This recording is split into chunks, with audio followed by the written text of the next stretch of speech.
achieving full emotional maturity, as after several months of work with Ron, he still retreats to the corner of the lab to look up drywalling techniques on the internet whenever his real family drops by to see him. This is the Onion News Network. The Call to Freedom is an opinion show. It's meant for informational purposes only. It is not licensed financial advice. It is very important to do your own analysis before making any investment based on your own personal circumstances. You should take independent financial advice from a professional in connection with or independently research and verify any information that you hear from the Call of Freedom and wish to rely upon, whether for the purpose of making an investment decision or otherwise. I mean, come on guys, duh, it's a cryptocurrency investment and a political talk radio. Of course, it's opinions. Computers are online. I'm gonna start loading software. 5, 4, 3, 2, 1. Welcome to the Call to Freedom. Broadcasting live from Redcoin Studios on LRN FM. You're listening to Will. You will listen to every damn word I have to say. And Aria. Be afraid.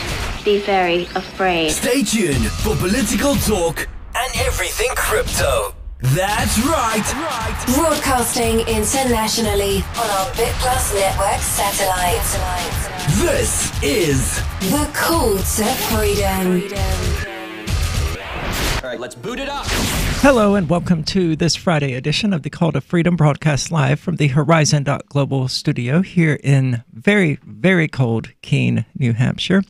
I'm joined in the studio today by Michael Hampton, who is a regular over at Free Talk Live, correct? That is correct. Do you have scheduled days, or do you? No, I just fill in whenever they don't have anyone else. I'm not usually a host of Free Talk Live. I'm one of the behind the scenes people. I run the website and all that. Oh, okay. And the phone lines and what have you. Awesome. Yeah, excellent job with the phone lines. I knew that much, at least, so that's good. There's lots happening in this insane world today. I don't know where to start. A lot of it's really interesting. Huawei, I'm told, is how it's essentially pronounced. The Chinese company that I think they make phones. Yeah, they do. They do make phones. A lot of other electronics too. Huawei. It's if you never heard Chinese, it's a little bit difficult to pronounce. I've heard so many Americans give so many different pronunciations, but it's Hua, like Huawei. All right, Huawei. Yeah, you got it. Okay. Apparently, they have had an executive arrested in Poland and a different executive arrested in Canada. Now, the one in Canada we knew about, that was a few weeks ago, and she's out on bail or something, waiting for a hearing. But the one in Poland is new. What happened there?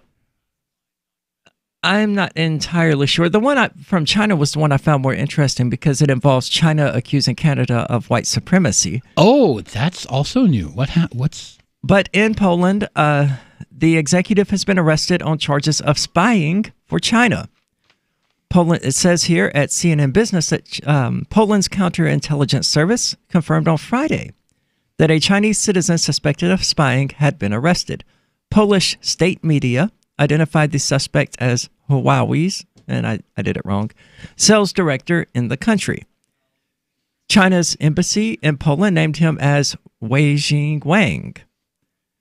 They are a Chinese telecommunications company that is viewed by U.S. government officials as a national security risk. But is there anything? Yeah, I don't know exactly what the U.S. is basing that on. I have heard that the U.S. has stopped buying Huawei products and encouraged other people to stop doing so as well.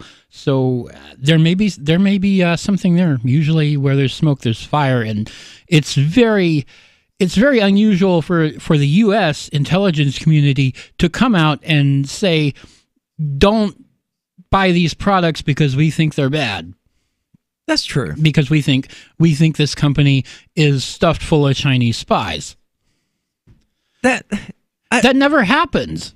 No, but I would be surprised, extremely surprised, to find out that this person actually is a Chinese spy. It's so risky to come there as part of this well-known corporation that is alleged to be filled with Russian spies and to actually engage in that. I would expect that they would want to be more incognito. Circumspect? Yeah.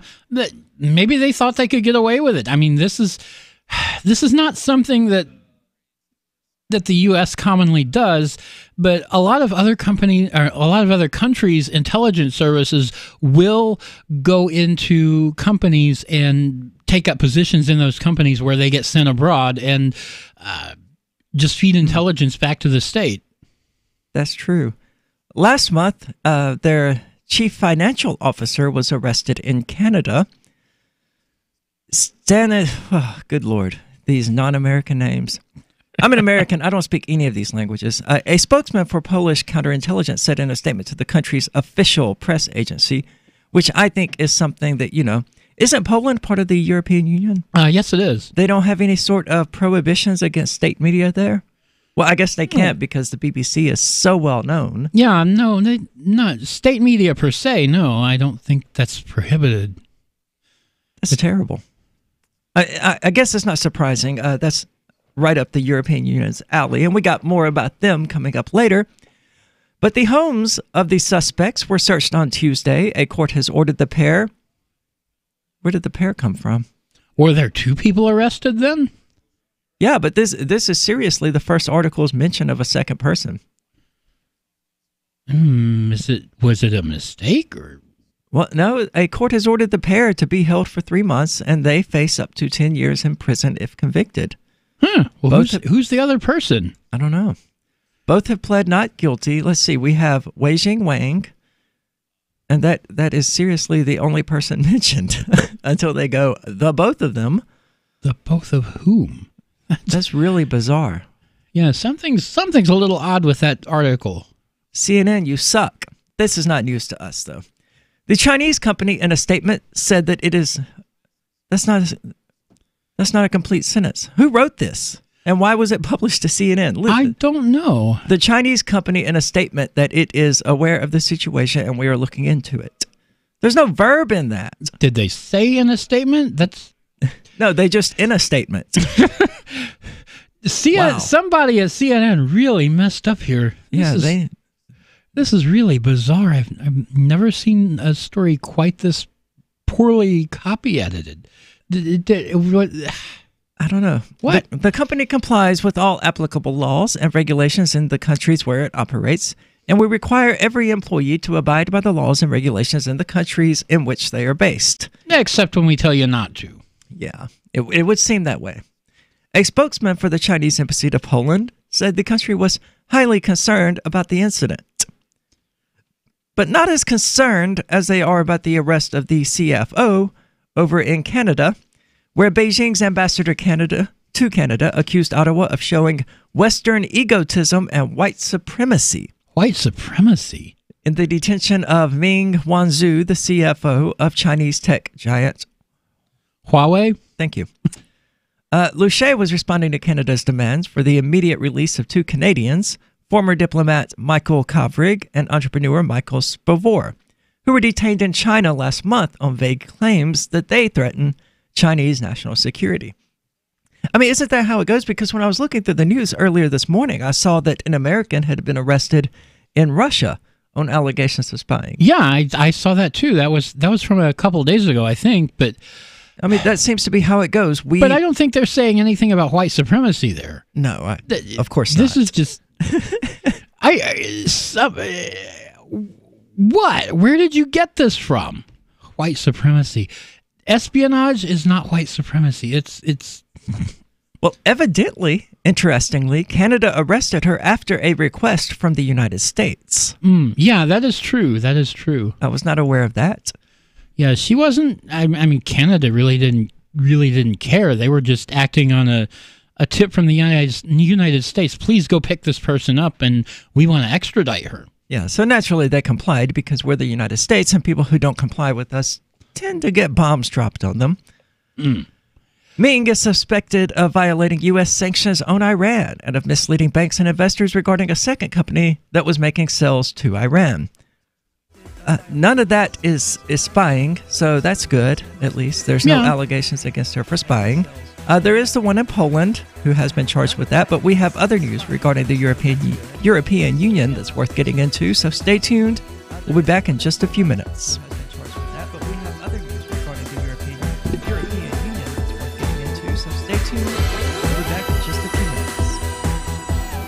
Are you tired of governments murdering people around the world? Stop using their money. There is an alternative. Bitcoin is a stateless free market non-political currency. Bitcoin cannot be inflated or controlled by any government. By using their money, you are helping the state. Stop doing it. You have an incredible alternative available now. Learn it, use it, spread it. Get started with Bitcoin at bitcoin.com. That's bitcoin.com. In a competitive tech world, companies are always looking to the latest trend to keep their employees productive and happy at the office. But a new study suggests that employees are actually happiest when they're simply pretending to work from home. The study from tech and consulting giant IBM found employees felt overall more focused and content with their jobs when doing personal tasks like catching up on laundry or their favorite TV shows when they should be working. I just make sure that I send some emails to my supervisor first thing in the morning so he thinks I'm up and working, but then I just go right back to bed. I never have to deal with rush hour traffic or anything. I just walk across the room, sit down at my desk, and start browsing through my Twitter feed immediately. The trend is making its way to the country's most influential tech companies like Google, where employees are encouraged to put in 12 empty hours of work a week from their homes. The study hasn't swayed every company, however. Yahoo CEO Marissa Mayer said in a statement, "At Yahoo, we prefer that our employees pretend to work side by side right here in our offices." This is the Onion News Network. Did you know you can listen to LRN.FM via our free-to-air satellite channels? We have channels over nearly all of North America and much of Africa. All you need is an affordable receiver and a dish as small as 30 inches. There are no monthly fees. Learn more at sat.lrn.fm. Plus, if you are a broadcaster or want to be one, this is a good delivery method for our content. See our coverage maps and get details at sat.lrn.fm. That's sat.lrn.fm. sat.lrn.fm. I love My Magic Mud. I drink a lot of coffee. I had stains on my teeth. Then I found My Magic Mud, and I was told it would remove stains. So I paid attention when I brushed the first time. My Magic Mud is black tooth powder, and the difference it made in my teeth in one application was noticeable. With 4, my teeth were as white as you normal folks out there. Please go to mymagicmud.com and buy a jar. There's 150 applications for $25. You can use Bitcoin, mymagicmud.com. Now that you've found the Liberty Radio Network at LRN.FM, you may want to help expose others to our great programs. To assist you in doing so, you'll find resources at promote.lrn.fm, including details on how to get a free bumper sticker, quarter-page flyers you can print out and distribute, banners for your website, as well as files that will allow you to make your own custom banners and graphics. Visit promote.lrn.fm and help bring new listeners to the Liberty Radio Network. That's promote.lrn.fm. Since time began, tyrants have taken aim at personal liberties. Now there's a movie that aims back. The government has no more right to tell us what to put in our bodies than they have to take our guns or tell us what books we can read. 6 drug police were eaten by bears while raiding a marijuana farm. On your knees, you dirty hippie! Jesus. On your knees! What's the problem, officer? Today, many cops who enforce pot laws do so only because it provides them with cushy jobs, good benefits, and a chance to push people around. I was an undercover narcotics officer. The drug war is nothing but a farce. The Second Amendment says you gotta keep you and your gat intact. Guns and Weed, The Road to Freedom. A film by Michael W. Dean and Nima Vadadi.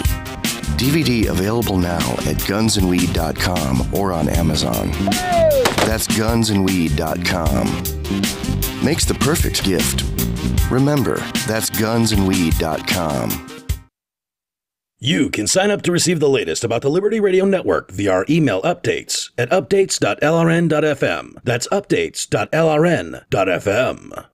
This is Angel Clark, and you're listening to The Call to Freedom on LRN.FM.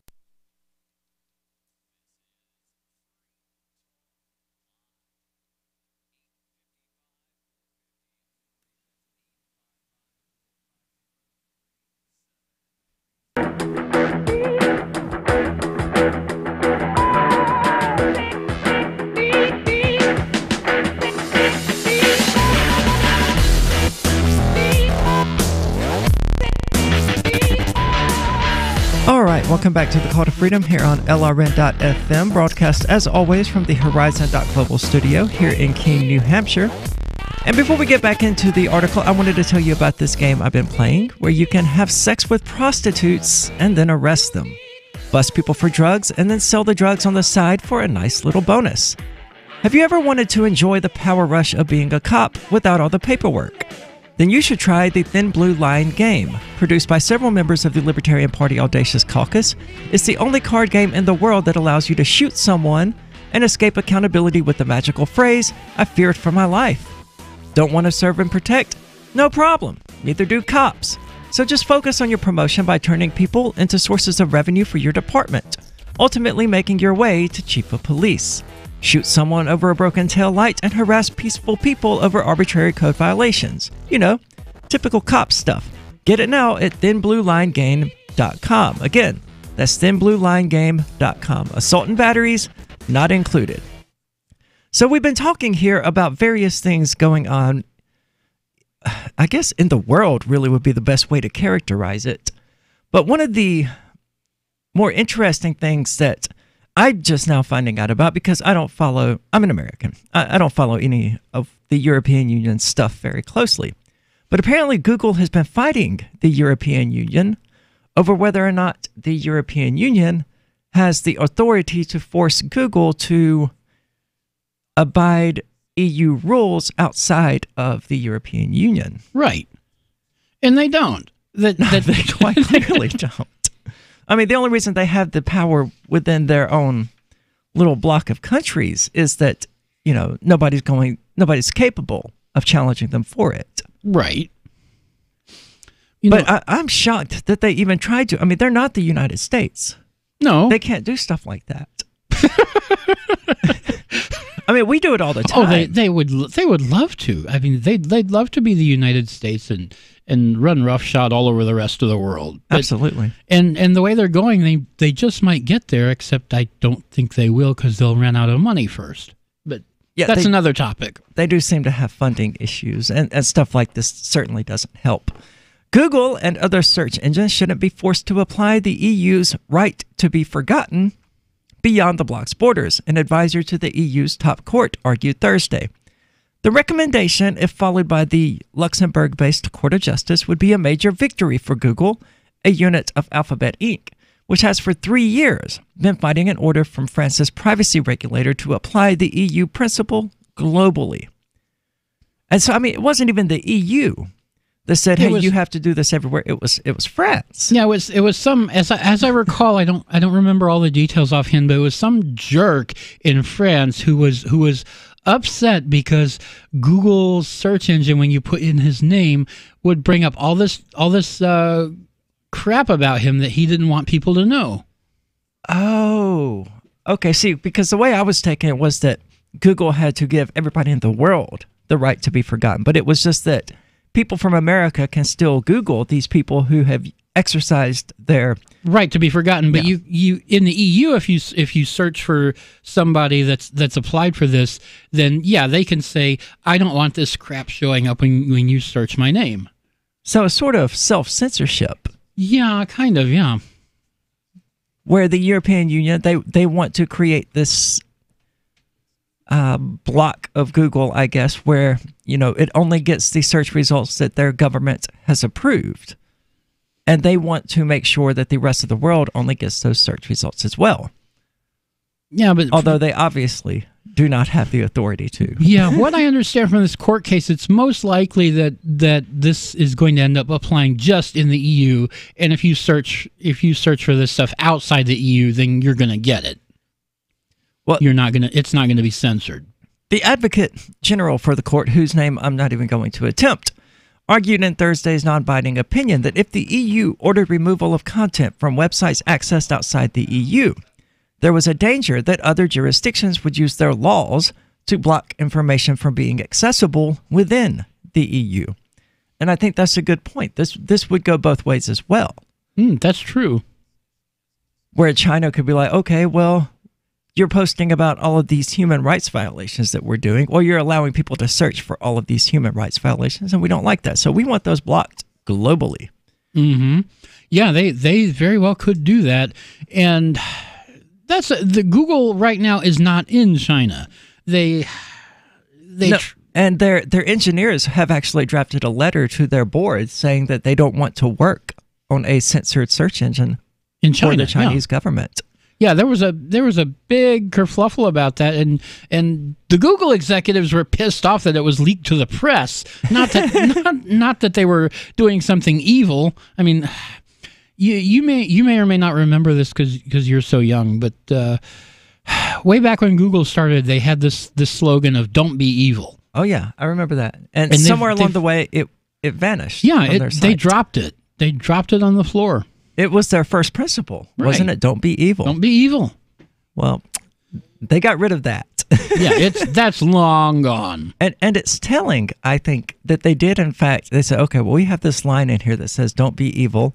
So let's just go ahead and erase that. Mm-hmm. That's so revealing. There is a real risk of reducing freedom of expression to the lowest common denominator across Europe and the world. A final decision is expected in coming months from the court, which isn't obliged to follow an advocate general's opinion, but often does. No further appeal is possible within the European Union.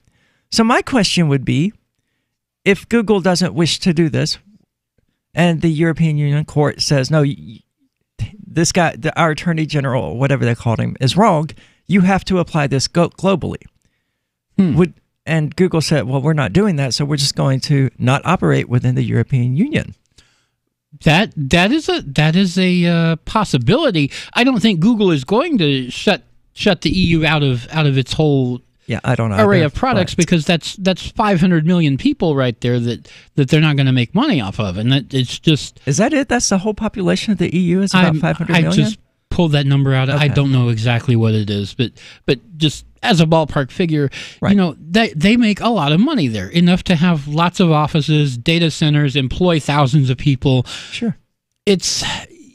They could shut all that down, but as a business decision, I don't think they will. True. Well, I mean, I guess it would be about the cost and long-term cost versus short-term cost, how much money they would lose in the long run by not being in the EU and all of that. And, I mean, they're not that insistent on fighting the state and state authority in a way. I mean, if they were, they would still have "Don't be evil" in their motto. Yeah, this is not about opposing the state for them. It's about we lazy.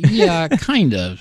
Yeah, I wouldn't say that it's necessarily about them wanting to be lazy either, but I would certainly say that it is about them not wanting to.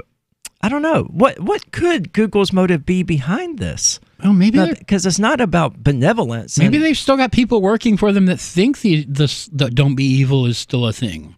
I hope so. I would like to believe that. Well, we'll be back here in just a few minutes on the Call to Freedom, so don't go anywhere on LRN.FM. Excuse me, is this where I get a license to start a new business? I wouldn't be hasty. You have to get a license to go out of business, too, Oh, well, look, I've invented this little anti-gravity machine, see? Oh, is that why you're walking 2 inches above the floor? Oh, yes, it's very comfortable. It saves on shoe leather. Yeah, well, you have to fill out these forms and report to the Human Services Department of Manpower Orientation and register with the Fair Employment Practice Commission, the Wage and Hour Division of the Employment Standards Administration, the State Sales and Income Tax Division, the Internal Revenue Service, and the Social Security Administration of the Department of Health, Education, and Welfare, and, of course, OSHA. OSHA? I thought that was a little town in Wisconsin. You'll find out. Say, floating around like that could be dangerous. Have you checked with the Consumer Product Safety Commission? Well, not yet. Come to think of it, you actually are flying, aren't you? Look, you need to go over to the Federal Aviation Administration and the Transportation... It's very hard to get anything done these days if you're in business, but free enterprise built this country. Think what could happen if we don't keep it free. A public service of this station and the Center for the Defense of Free Enterprise, Bellevue, Washington. We just can't have people floating about unregulated, So you've signed the Shire Society Declaration and are planning your move to New Hampshire to be around more liberty-oriented people. Next, sign up for the Shire Society Forum at forum.shiresociety.com. There are a bunch of people there who are already in the Shire, and they want to meet you. If you're already in the Shire physically, you should also come by the forums. Remember, not everyone uses Facebook. New people are signing up for the Shire Society Forum every month, so drop in and say hello at forum.shiresociety.com. Why did you move to the Shire? I moved here to the Shire because there's other people around who take liberty just as seriously as I do. I moved to the Shire because I saw videos of people challenging authority and thought that I could get support myself. It called to me, like, do this right now. I wanted to be around people like me who got it. And once I got here, I knew there was nowhere else that I wanted to be. I've always wanted to change the world. So I moved to the Shire to join people who were actually working towards doing the same thing. The people here are awesome, loving, and positive. It was for the adventure and for the feeling of something important is happening here. And I just wanted to come to sort of be part of that. Visit ShireSociety.com to read and sign the Shire Society Declaration and learn the reasons why, if you love liberty, you should immigrate to the Shire. Plus, connect with others via the forum at ShireSociety.com. That's ShireSociety.com. LRN.FM is proud to announce our official listening apps for Android and iOS devices. Now you can easily tune into our streams anywhere, anytime on your smartphone or tablet. Just visit apps.lrn.fm or search for LRN.FM in the Android or Apple app stores. Please download, rate us 5 stars, then share the link on your social media and let your friends and family know how you're listening to LRN.FM. Download it now, free at apps.lrn.fm. So the protection of life, liberty, and property is what the Free State Project is all about. But it's an effort to move 20,000 people who understand. It's about demonstrating to the entire country that, yeah, we can have a free market, a truly free market. Making it just a freer, great place to live. It's the world's largest voluntarist libertarian community, and it's only getting bigger. That's amazing, to be able to move to a place where other people passionately believe in being free and independent. What the Free State Project is managing to do, though, is to put their money where their mouth is. It's physically getting up across the country and saying, let's go someplace and let's demonstrate the power of these ideas. There's a lot of kind of philosophy that surrounds liberty. There's a lot of thinking about it and talking about it. But here in New Hampshire, people are doing it. 101 Reasons Liberty Lives in New Hampshire, a documentary by Free State Project Early Movers. Watch it free at 101reasonsfilm.com. 101reasonsfilm.com. What's up next? Visit the Liberty Radio Network program guide to find out at shows.lrn.fm. That's shows.lrn.fm. You're listening to The Call to Freedom on LRN.FM. تستمتعون إلى برنامج نداء للحرية مباشرة على LRN.FM.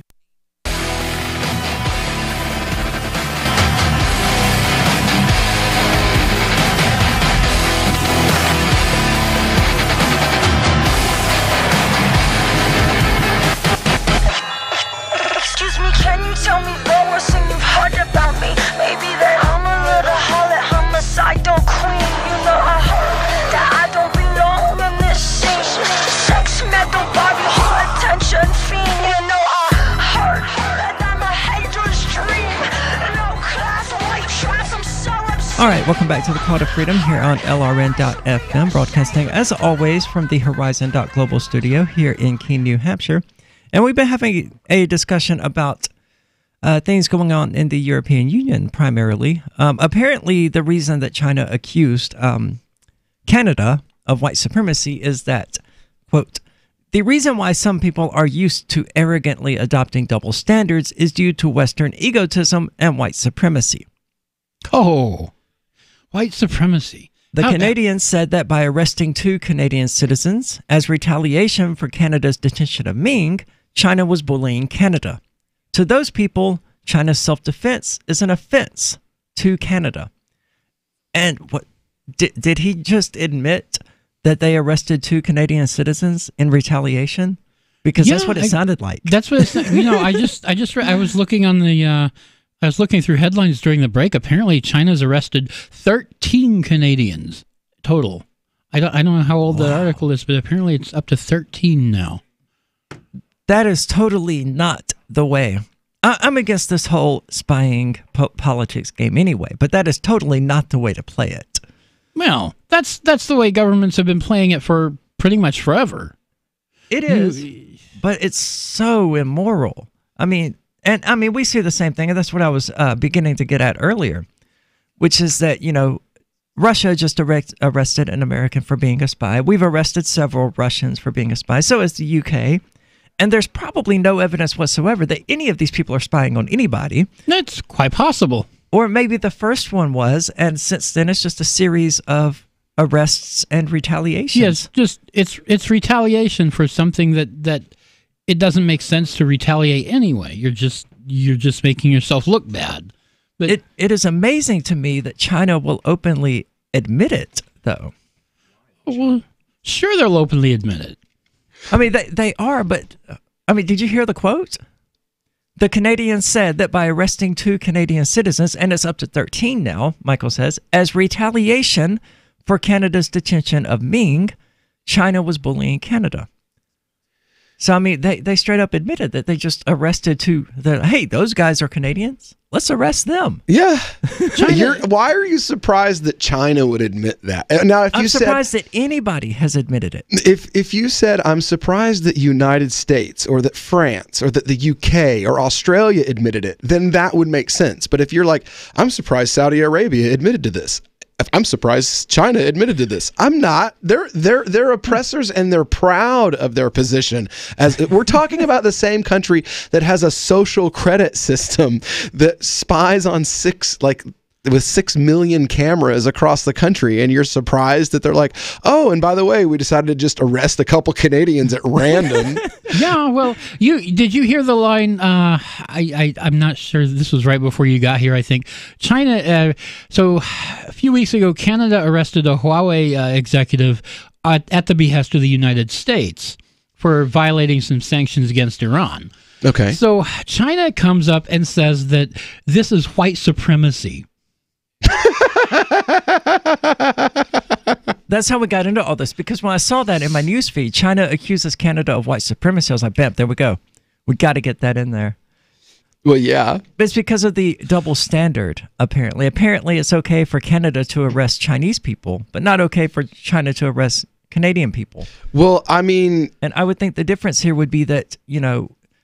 The Chinese guy was trading with Iran, and these Canadian people were just going to the grocery store. Yeah, well, they were just being tourists, you know? Oh, they were tourists? I don't know what they were. Oh, my God. That makes this story even worse. It's like, oh, you just got off the plane from Canada. Come with us. Yeah. That's not the first. That happened with Saudi Arabia once. It is 13 Canadians in total, and this is from January the 3rd. So I mean, it's still ongoing. They're gonna put them in the camps with all the Uyghur Muslims. Oh, let's not. That's probably what's gonna happen. I mean, they've got camps built already, so you know it's right there, ready to rock and roll. The Uyghurs. They do not specify what these 13 Canadians were doing at the time. But apparently there are about 200 in total facing prosecution in China. Many are out on bail or probation. That's just crazy.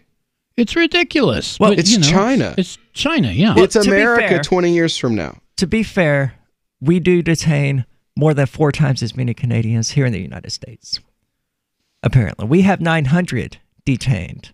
China only has 200. You step up your police state. Those are rookie game, numbers. China. You got to pump those numbers up. I mean, what's going on? You're supposed to be the champion police state, and we're beating you more than 4-1? Come on. But I mean, nobody police states like America police states. I mean, realistically. I mean, we were talking about that as well. China may have their social credit system and all of that, and so do we. We just allow the state to use corporations to execute ours. Yeah, the social credit system in the U.S. is run by Facebook and Google and Amazon and so on. Yeah. I mean, if you lose your social credit on those places, you can lose your job. You can be shunned from stores, restaurants, and all that kind of thing. And that's essentially the exact same thing that's happening in China, the difference being that China is doing it directly, while our government is just allowing it to happen. Yeah, they're just... Well, allowing it to happen and kind of they're fostering lightly pulling the strings in the background sometimes. Yeah, and I certainly don't mean to suggest that the government should do anything to stop it. I mean, they've created the hostile, violent environment that gives rise to this sort of thing in the first place. I mean, violence begets violence. Right. That's all the state is. So, of course, I mean, we're going to see more and more division, more and more hatred and animosity toward each other as years go on. Well, you know, if you've got the government dividing us up into camps so that we fight each other, then that's going to make it so that we can't get together and see who our real enemies are. Yeah, and fight the actual problem. I mean, that's been the most brilliant aspect of the Republican and Democrat little duopoly they have going on, is that they just sort of fall in on each other and lean there and prop up this horrific apparatus. Yeah, that most people can't even see because they're standing underneath these two pillars leaned against each other going, oh, well, this pillar needs to go. And, you know, they just pick positions based on opposing the other party. Yeah. Yeah. I mean, now we have Democrats who what is it? Who want war? They want us to stay in Syria? They wanted us to go to Syria because Obama was in office. And now that we're in Syria, they're like, well, we have to stay in Syria because we haven't toppled Assad. Yeah, I remember people were mad because we were toppling. Accidentally gave Assad a way out. We were mad. The American left was mad because we invaded Iraq to topple Saddam, and now they're mad that we won't stay in Syria to topple Assad. Yeah, because toppling Saddam worked out so well. Well, that's what I'm saying. Like, I see these Muslim leftists, and they're like, we want the government to go in there and do this. I'm like, you do remember what happened the last time the American military, quote unquote, liberated a Muslim country? Let's see here. American soldiers raping boy children in front of their parents as a tactic to get them to talk. The murder of over 1 million Iraqi civilians. The generational poisoning of the country to where there are birth defects for generations that will be there for generations because of the use of depleted uranium. All of these things are what come along with you being freed, so to speak, by the American government. If you're an idiot if you think that you want that for any country, particularly your own people. Well, I think most importantly regarding the invasion of Iraq, well, maybe not most importantly, but it's the fact that, you know, it literally gave rise directly to ISIS, our enemies now. Yeah. I mean, that's what the second I stands for. Yeah. Is Iraq. Yeah. Or ISIL, it's Levant, which is part of Iraq. Oh, interesting. The new 4th edition of Healing Our World, The Compassion of Libertarianism will take your understanding of liberty to a deeper level and has over 1,300 updated references, new cartoons, and a foreword by Dr. Ron Paul. With discounts for multiple book purchases, the 4th edition of Healing Our World is a great gift for the liberals, pragmatists, environmentalists, and Christians in your life who think libertarianism is cold-hearted. Get yours today at healing.freetalklive.com and use promo code FTL for a $5 discount. Are you a sneezer? If you're not, can you get close to one? I don't literally mean someone sneezing. Sneezer, as defined by marketing guru Seth Godin, is an opinion leader. When a sneezer mentions something, other people catch what Godin calls the idea virus. Seth Godin says some people are more likely to tell their friends about a great new idea. So identifying and courting sneezers is a key success factor for idea merchants. His book, Unleashing the Idea Virus, is the most downloaded ebook in history, and you can download the whole book free. That's how he's making his idea contagious. Click tips, tricks, and other stuff to help you cut through the clutter at www.survivalspeech.com. I'm Holland Cook. There are lots of ways to listen to Free Talk Live. Our podcast has been around since podcasts began, and now the FTL feed is loaded with content besides our full show archives. Did you know that we make it easy for you to customize your podcast subscriptions? We have different feeds, one that includes only our full shows, one with just the Daily Digest, and one with just the Edgington Post. You decide what you listen to. It's quick and easy to customize your feeds at feeds.freetalklive.com. That's feeds.freetalklive.com. Cell 411 is a free app for Android and iOS that replaces government-controlled 911. Cell 411 allows you to preset a group of friends or private organizations to show up at any emergency. Cell 411 is a nightmare for the state because it proves their so-called services aren't needed. Cell 411 has had thousands of installs, and of course it's covered by the BIPCOT no government license. Cell 411 because your friends won't shoot you when you're in trouble. Without the government, who would build the emergency services? You and Cell 411. Get it today at getcell411.com. LRN.FM now has a Discord. Discord is a free text and voice chat platform, and we now have our own server with a bunch of channels at discord.lrn.fm. You can join other listeners as they chat about various things during our live shows, or anytime, day or night. Discord software is available cross-platform, so you can have it on whatever device you want and take your chats anywhere. Join our Discord at discord.lrn.fm. That's discord.lrn.fm. Catch the Call to Freedom at its new time, weekdays from 4 to 7 p.m. The Call to Freedom is the only live drive-home call-in show in the U.S. with a segment devoted to cryptocurrencies. Crypto Hour, brought to you by Helium.com, live from Vertcoin Studios in New Hampshire. Learn about what makes cryptocurrencies so great and why you should care about them. Updates on new coins and ICOs, and warnings of scams. Plus, hear from traders, whales, developers, and big names in the crypto world. You can also win crypto coins or tokens every episode. Just listen for the faucet sound and be the 5th caller to get free Dash, Litecoin, Vertcoin, Verge, or other cryptocurrencies. The Call to Freedom with Will and Aria, featuring Crypto Hour. Broadcast internationally through our BitPlus network satellite. Weekdays from 4 to 7 p.m. on LRN FM. Join the LRN.FM Discord for live chat 24/7 at discord.lrn.fm. That's discord.lrn.fm. You are listening to the Call to Freedom on LRN.FM. आप सुन रहे हैं स्वतंत्रता की पुकार सिर्फ और सिर्फ LRN.FM पे।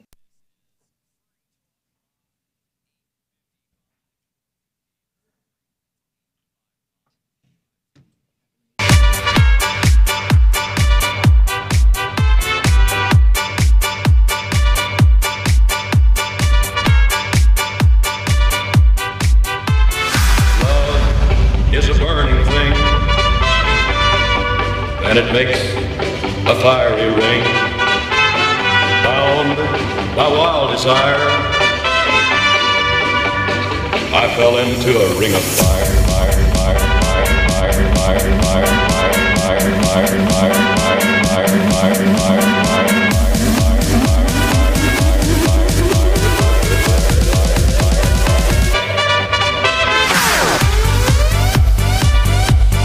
All right, welcome back into the Call to Freedom here on LRN.FM, broadcasting live from the Horizon Global Studios here in beautiful Keene, New Hampshire.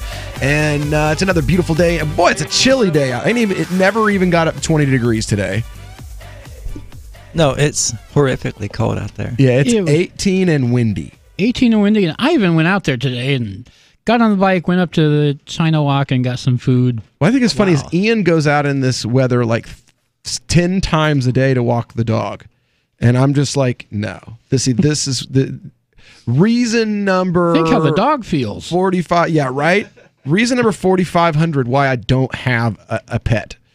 Because you have to walk them. Well, I don't know. You can have like an indoor cat with a litter box, but then it tells its own issues. Realistically, well, there's no real perfect. I'm allergic. To any I'm of it. allergic to cats. Don't go next door then. I'm allergic to cats. It's funny actually. It also sucks to be a smoker in this weather. Yes. Oh yeah. Yes. Because I do every morning. I wake up and I go outside and I smoke, and I wear this really really thin silk dress, and I just throw on some stockings, go out there with a blanket and smoke, and it's freezing. No. It's terribly cold. Yeah, it's cold. I remember those days. I used to smoke. If I was still a smoker, you would not see me outside smoking in this unless I was fully, like, coat, hat, gloves, shoes, flannel-lined pants. Everything. Yeah. Well, you know how it is when you first wake up. I mean, that's an important cigarette. I don't want to take that extra 5 minutes to throw on more clothes. I don't. More than you absolutely need. Yeah, I want to get out there and smoke. Oh, wow. So we do have a caller on the line. We are joined from Virginia by Mortified Penguin. What's up, Mortified Penguin? What do you think, and why do you think it? Hey, Will, Aria, Michael. Good morning. You guys call. A couple things on my mind. First of all, you were talking about China and about people just dating. Well, I don't think those were just tourists that people out for their day-to-day business. Actually, Gene, the Christian anarchist, I think, called that statement about that. You're breaking up really bad. Yeah, you're breaking up so much. I can breaking up really bad. We can barely understand you. Can you hear me now? Yes, much better. Oh, okay. Yeah, I was going to say, I don't think those were just everyday normal people, Canadians that were arrested over there in China, because Gene, the Christian Anarchist, called Free Talk Live yesterday. He's actually in China right now. Mm-hmm. And he said that basically if you're not important enough, it does make sense that, you don't really have anything to worry about because you're not really a bargaining chip for them. So it could be business owners themselves. Do we know who the Canadians were that were arrested? Has that come out in the news? Lower level businessmen, but I doubt they were just like tourists or some random people. I mean, it could be, but we glossed over an important point there. Someone called the Christian Anarchist who listens to LRN.FM is in China. Mm-hmm. Yeah, Gene called Free Talk Live last night. Enjoy the re-education camp. Yeah, he goes regularly. Apparently, yeah. He's a regular visitor. He's a regular visitor to China. Yeah, it's a big country. I mean, I know it's a big country. I just wish. But yeah, I hope for the best for him. But I don't even want to go into the whole Uyghur thing. That's a whole another call.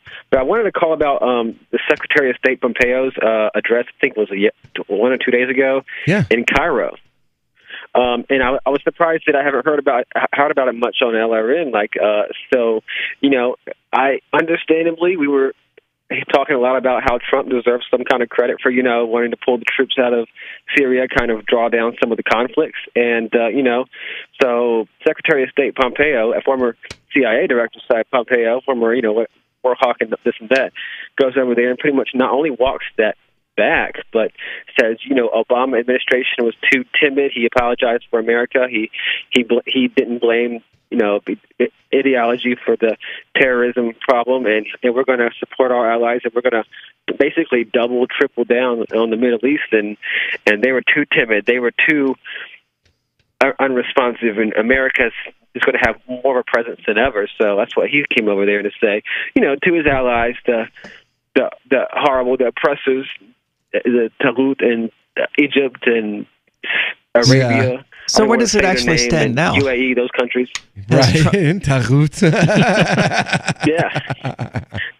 Has Trump doubled down? Horrible people. And of course, the media points out validly, glancing over the murder of the journalist and the hundreds of thousands of people. The worst humanitarian crisis in Yemen. It has been the worst humanitarian crisis since, I think, World War II. Just not even mentioning it on purpose. Well, we dropped a lot of Agent Orange on Vietnam. Yeah. And that was certainly after World War II. I don't really want to get into the whole, this human rights violation is worse than that human rights violation. I mean, a lot of civilians are being killed. A lot of innocent people are being killed by states around the world, and that's been historically true. And I think that's tragic, and, I didn't mean to deflect on that in the first place, but the reality is that it doesn't matter which of these human rights violations has bigger numbers than the other. They all need to stop. Yeah, but basically, this whole thing with Trump is Trump can't say we're drawing down anywhere because his Secretary of State goes out and says, no, we're going to be bolder and braver and more involved and dropping more bombs than ever. That's exactly what he said, right, to all of the leaders in the Arab world, right there in Cairo, just in mocking Obama, because Obama made his speech in Cairo, and he was referencing how he was timid and he drew back America. America's never going to withdraw again. We're always going to be there more than ever. That's what he basically said, right? Well, it certainly wouldn't be the first time that our president told us one thing and told the rest of the world something else entirely. Oh, yeah. Well, he's a politician. That's what they do. Well, Bolton is who this was, right? Right, Bolton. Yeah, well, Bolton. No, Pompeo. This was Pompeo. Oh, was it? Okay. Well, they're both basically. I'm pretty the sure same Bolton thing. also said something similar. Yeah, I thought. He's behind it too. Bolton made a statement earlier this week as well. He does. I just love, like I said, I loved the idea of hearing Donald Trump look at John Bolton and say, "I need you to end a war." And just see the look on Bolton's, like, his face melt off the bone. You know, like just the whole thing is gone. How do you end a war? End a war? What's that? What does that even mean? No. We're supposed to bomb brown people in perpetuity forever.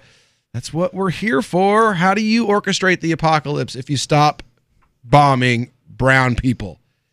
How are you going to do it? Well, that's what we said, but that's what we said at the time. But it looks like, you know, we're going to stop one. How many are we going to start in its place? Because I mean, that's the tone that I got from the speech. It's pretty horrific sounding if you just hear it. I mean, it's.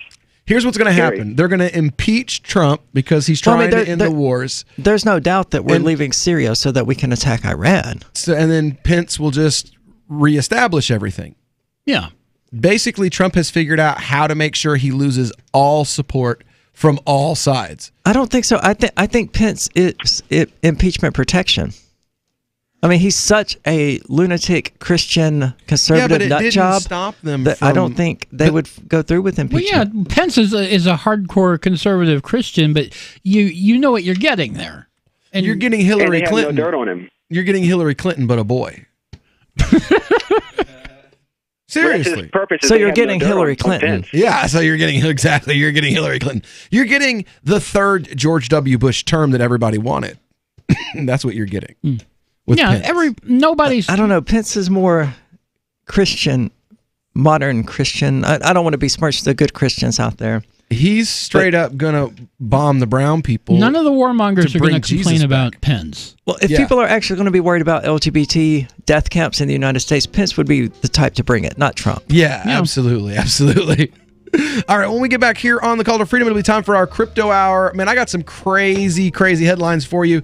Xbox One's giving away some extra free games this year. China's made it illegal to run a node. And robots, poop centers, and dog food cannons. What kind of unnecessary tech are we going to see in 2019? We'll know all about it when we get back right after this.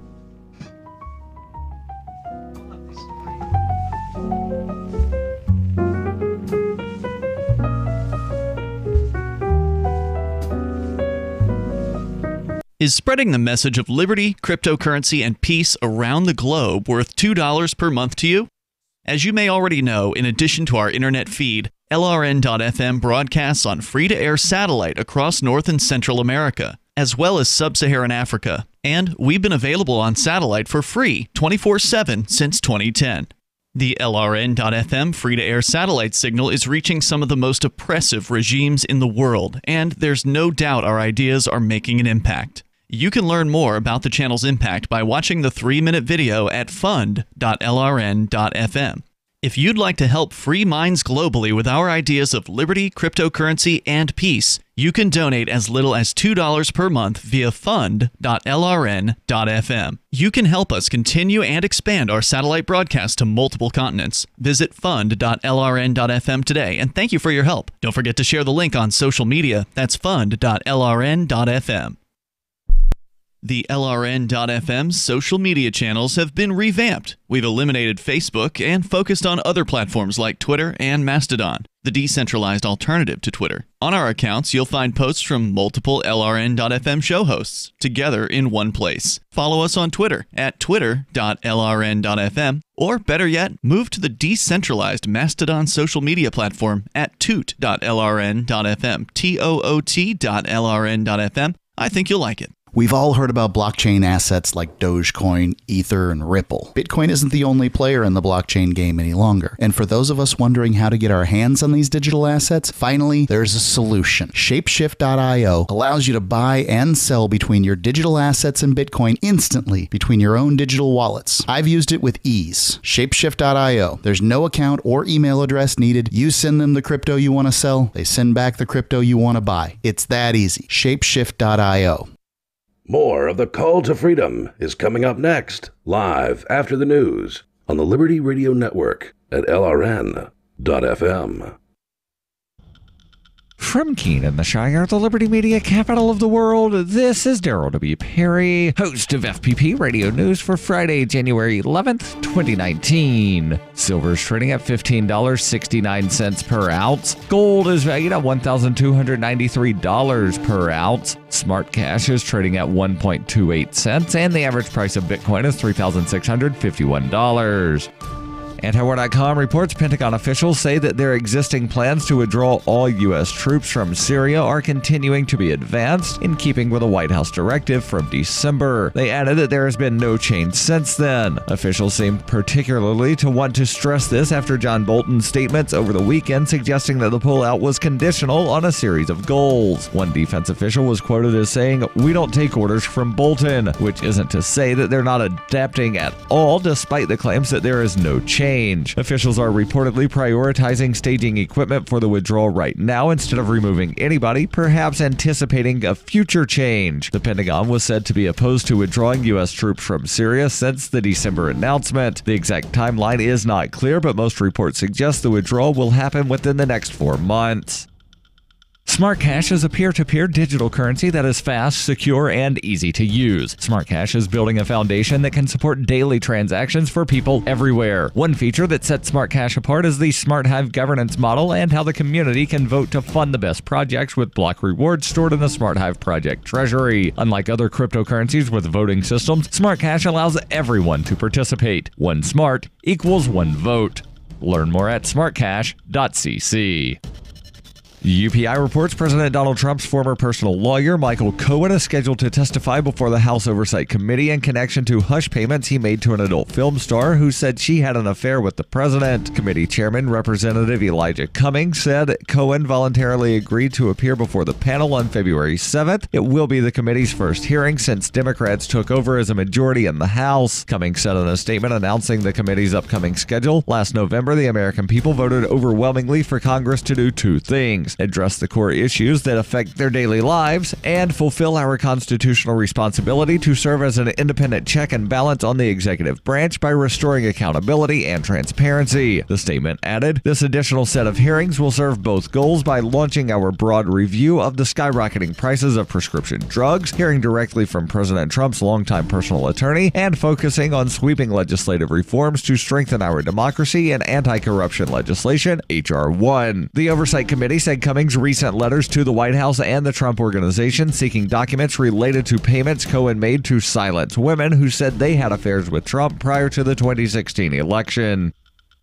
In 2115 New England, there are no borders, no states, and no regulations, yet never has a more peaceful and prosperous place existed. But Mr. Drake's security company has seen better days. Faced with the prospect of waning power, Mr. Drake intends to replace the anarchy of New England with a government. But at what cost? Will anybody care? And can anyone stop him? Anarchy in New England by Joe Jarvis is available from Amazon.com and all major bookstores.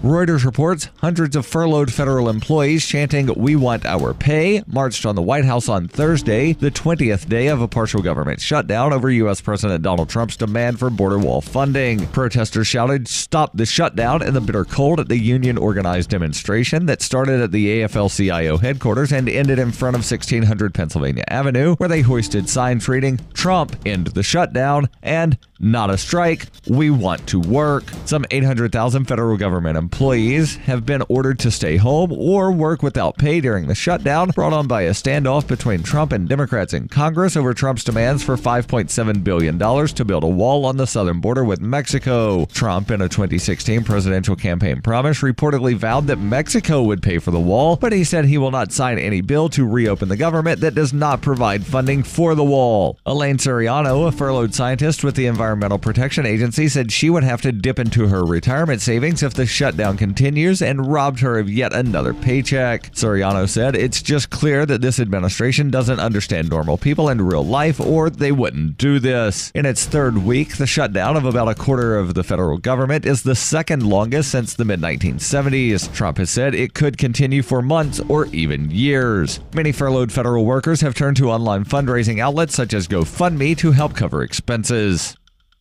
This has been FPP Radio News, online at fppradio.com. For those hoping to get ahead of the work week, look no further than Overtime Plus, a new app that lets you work for your company even while you sleep. The app keeps you trapped in a constant half-awake, half-dream state where your thoughts are never far from the drudgeries of the work week.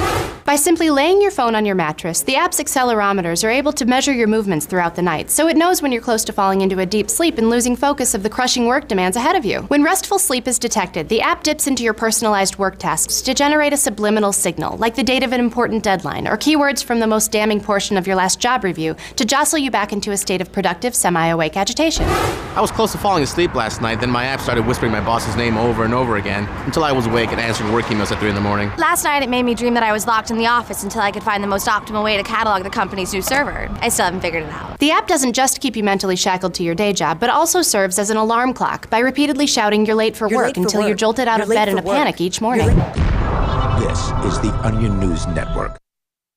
The Call to Freedom is an opinion show. It's meant for informational purposes only. It is not licensed financial advice. It is very important to do your own analysis before making any investment based on your own personal circumstances. You should take independent financial advice from a professional in connection with or independently research and verify any information that you hear from the Call of Freedom and wish to rely upon, whether for the purpose of making an investment decision or otherwise. I mean, come on, guys. Duh. It's a cryptocurrency investment and a political talk radio. Of course, it's opinions.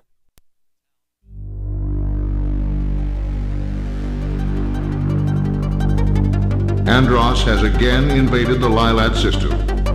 General Pepper has turned to a new Star Fox team, headed by Fox McCloud, to save Corneria and free the Lilat system once again.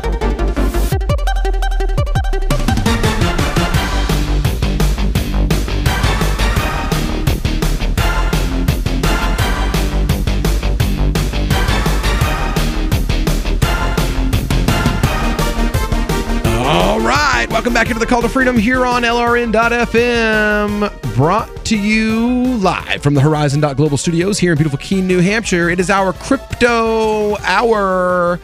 That's what Star Fox means. Blasting to you from Corneria with all the best in tech, gaming, and crypto news.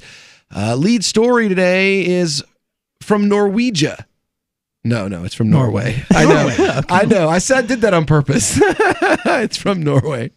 Well, this billionaire's wife has gotten herself kidnapped. And the kidnappers, they want 9 million euros, but they want it all in crypto.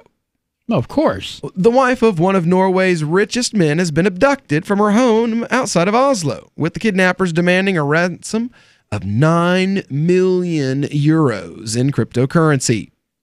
Tom Hagen returned home on October 31st to find his wife, Anne Elizabeth Falkevik Hagen, that's a mouthful, missing, and a ransom note written in bad Norwegian threatening to kill her unless he made a payment of $9 million in the cryptocurrency, 9 million euros in the cryptocurrency Monero.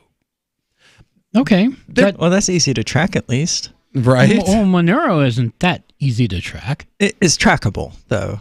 I mean, it's not like Zencash or something like that. Yeah, there's no zero knowledge proofs. It's not a zero knowledge proofs. It's a Tumblr system. Okay. Yeah, and we covered it not too long ago that it's how it could be tracked. It's difficult, but it's certainly doable. Yeah, if you've got the entirety of Interpol, it can be tracked. It's not impossible to track. There have been both ransom demands and serious threats, says Tommy Brosk, the chief police inspector leading the investigation. And at a press conference in Oslo on Wednesday morning, police so far have advised the family not to pay up. Mr. Hagen, 68, has an estimated 1.7 billion Norwegian kroner. That's about 156 million pounds from Elkraft, the power supply company that he founded, ranking him 172nd on the Norway Rich list by Capital, a financial magazine. It's the country's first kidnap for crypto ransom. Really? I've never heard of another kidnap for crypto ransom. Have you? Yeah, I've never heard of one before either. I've heard of people being kidnapped and then having to ransom themselves with their own crypto. Like, I'm going to beat you up if you don't give me your private keys. Yeah. But I've never heard someone be kidnapped and then someone else is told, like, I've got your wife or I have your daughter. We're keeping her for $1 billion Bitcoin or anything. You know, I've never heard that before. Nor have I. It's definitely a step beyond ransomware. Yes, it is definitely a step beyond ransomware. Just a bit. Norwegian police asked the media to stay silent about the kidnap, but on Wednesday decided... It's a little late for that. Well, Wednesday they decided to make it public in the hope that neighbors or people hiking in the area may have seen or recorded something that could help lead to the attackers. On October the 31st, Halloween, many may remember the day because of this, Mr. Brosk said. According to Brosk, the person or persons who had taken Mrs. Hagen had made contact over a digital platform, but so far have sent no proof that she remains alive. Mr. Hagen's lawyers, Sven Holden, who is known for prosecuting the far-right terrorist Anders Breivik, called on the kidnappers to contact the family. The family wants to be in touch with those who have Anne Elizabeth today. They want to get a confirmation that she's still okay and that she's still alive. He said during a press conference on Wednesday afternoon, if she is, the family's prepared to initiate a process to get her home safely. He called on the people of Norway to respect the family's privacy. This is something which has already put enormous demands on the family members and those close to them, he said. I mean, it absolutely has. I can't imagine many things that are more horrific than that, being kidnapped because you're wealthy. John, well, I mean, that's a reality for people in South America every day. John Christian Grodum, a former police investigator turned private detective, told the Daily Telegraph that Norway was a low-security society. In Norway, we're an open society. People can walk anywhere they like. Maybe the Norwegians are a little bit naive as well. There was no surveillance cameras, no protection whatsoever. So I think this is very easy for the kidnappers. Kidnap for crypto ransom has been growing internationally since the first case was recorded in Costa Rica in 2015, with about one case per month in that first half of 2018, according to security firm Control Risks. Monero uses an obfuscated public ledger, which means that it's impossible for an outside observer to discover the source or destination of the transfers. Not true. According to cybersecurity company Carbon Black, the currency has been used in 44% of cryptocurrency ransomware attacks in the first half of 2018. Yeah, they finally stopped using Bitcoin. Yeah. Everybody finally stopped using Bitcoin. Because they realize it's trackable. Yeah. You know? Oh, yeah. First couple people get busted, they're like, oh, wait, shouldn't use this. Let's try something else. But I mean, plus trying to ransom an entire Bitcoin from a small business in Tennessee, not very effective. Yeah, not going to work. No, they don't have that kind of money. And if they do, they're not going to spend it on that because hopefully they have a good IT person who actually backs up their data. Yeah, what small business in Tennessee actually has it? Yeah, right here it says researchers... Well, the ones who hired me did. Researchers say... They don't now. Researchers say that they can trace 80% of Monero transactions. They aren't truly wholly. And you got Wired, Bitcoinist, Gizmodo, Finder, ZDNet. Even the DHS they've had great success. It says DHS has had great success with tracking and analyzing Bitcoin transactions. They're now looking for similar solutions to tracking privacy coins. Pre-solicitation document. The DHS wants to know if it's possible before filing official solicitation requests later down the line. This is from last year. Mm-hmm. We covered this when they were like, we're going to start focusing on these coins because they've stopped using Bitcoin. Mm-hmm. Yeah, well, they've stopped using Bitcoin, so we've got to figure out a way to track the other coins that they are using. So Monero is pretty much fatally flawed then. It would seem that way. 80% of its transactions can be tracked. According to the researchers here, at ZD. Who don't have nearly the resources that, the FBI does or Right. Interpol. Right. Yeah. So what does that leave us? Yeah, recent paper, researchers Zcash claim. and Horizon, I think. The Was who knows? Horizon a privacy currency? I thought it was. Says an empirical analysis of the traceability in the Monero blockchain. It's a privacy-centric cryptocurrency, allows users to obscure. In this paper, we empirically evaluate 2 weaknesses in the mixing sampling strategy. 62% of transaction inputs with 1 or more mix-ins are vulnerable to chain reaction analysis. Basically, they can use one address, because you create new addresses all the time. They can use one address to track back to all the addresses, just like they do with Bitcoin, evidently. And they're doing that, catching it up, coming out the other side. So anyway, we'll be back with more on the Crypto Hour right after this. Stick around. If you want to give us a call, you're welcome to 603-283-6160. We'll be back right after this.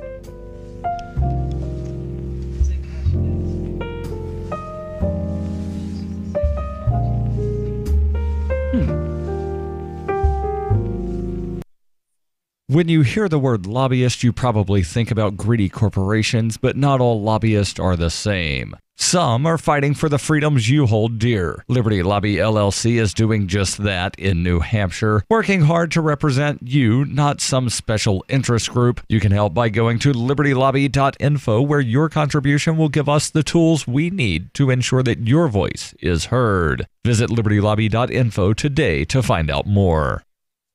Hi, I'm Derek J. To me, an activist's calling is to actively work to advance a cause. The cause for which I work is personal freedom. I believe my life is best when I engage in voluntary interactions and self-government. I reject the idea that anyone else has a higher claim to my life or my body than I do.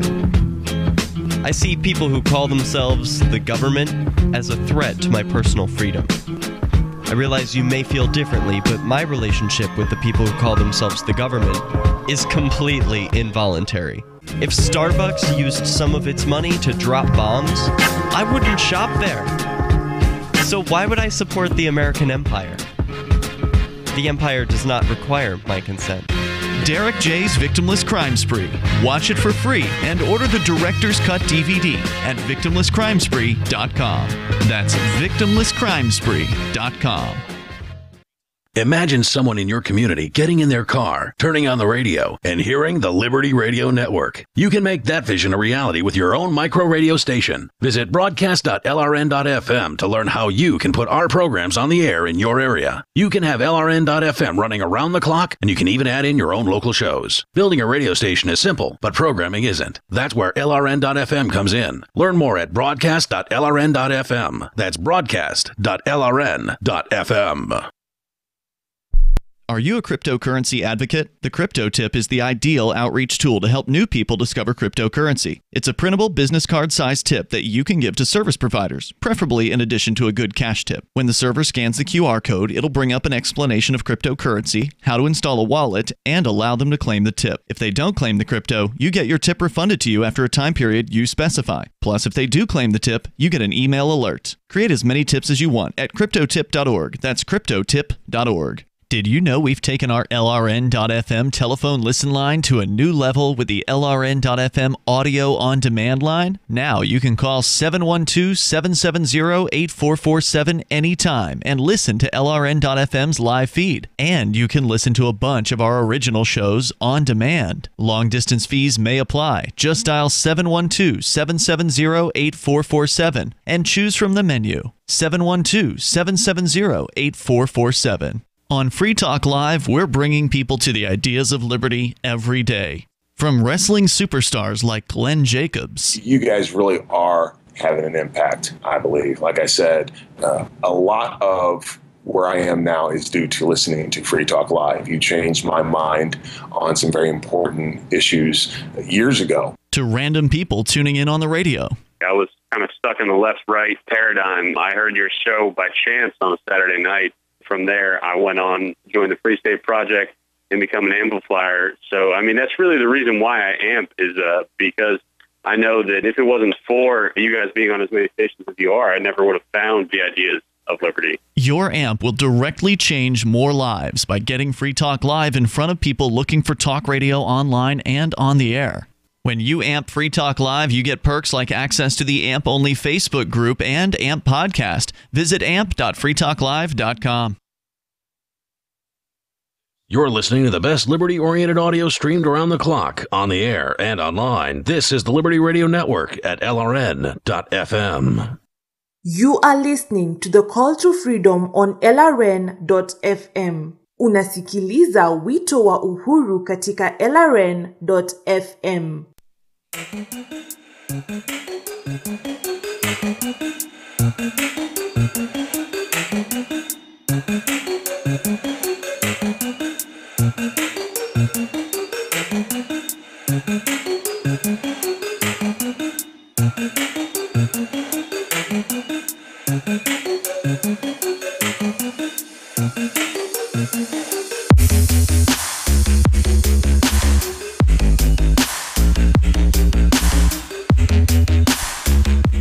All right, welcome back to the Call to Freedom here on LRN.FM. It is our crypto hour. We're right smack in the middle of another crypto hour on this Friday afternoon, your last crypto hour of the week. And, well, we're moving right along. We started off the show with a little bit about China. We did indeed. A lot about China. Well, really. You know, when it comes to statism and status gonna state, China is the gift that just keeps on giving. This coming from the Bitcoinist, China has quietly made it illegal to run a node without government approval. Oh. China, now, does this include all staking wallets? I wonder. Because there's a technical difference between running a node and staking a wallet. Well, China's introduced new regulations intended to promote the, quote, healthy development of blockchain technology. However, the new law also entitles the Cyberspace Administration of China to supervise node operators as well as to request private information. China's Office of Central Cyberspace Affairs Commission, the CAC, issued new regulations dubbed Regulations on the Management of Blockchain Information Services. According to the release, the new law will take full effect the 15th of February.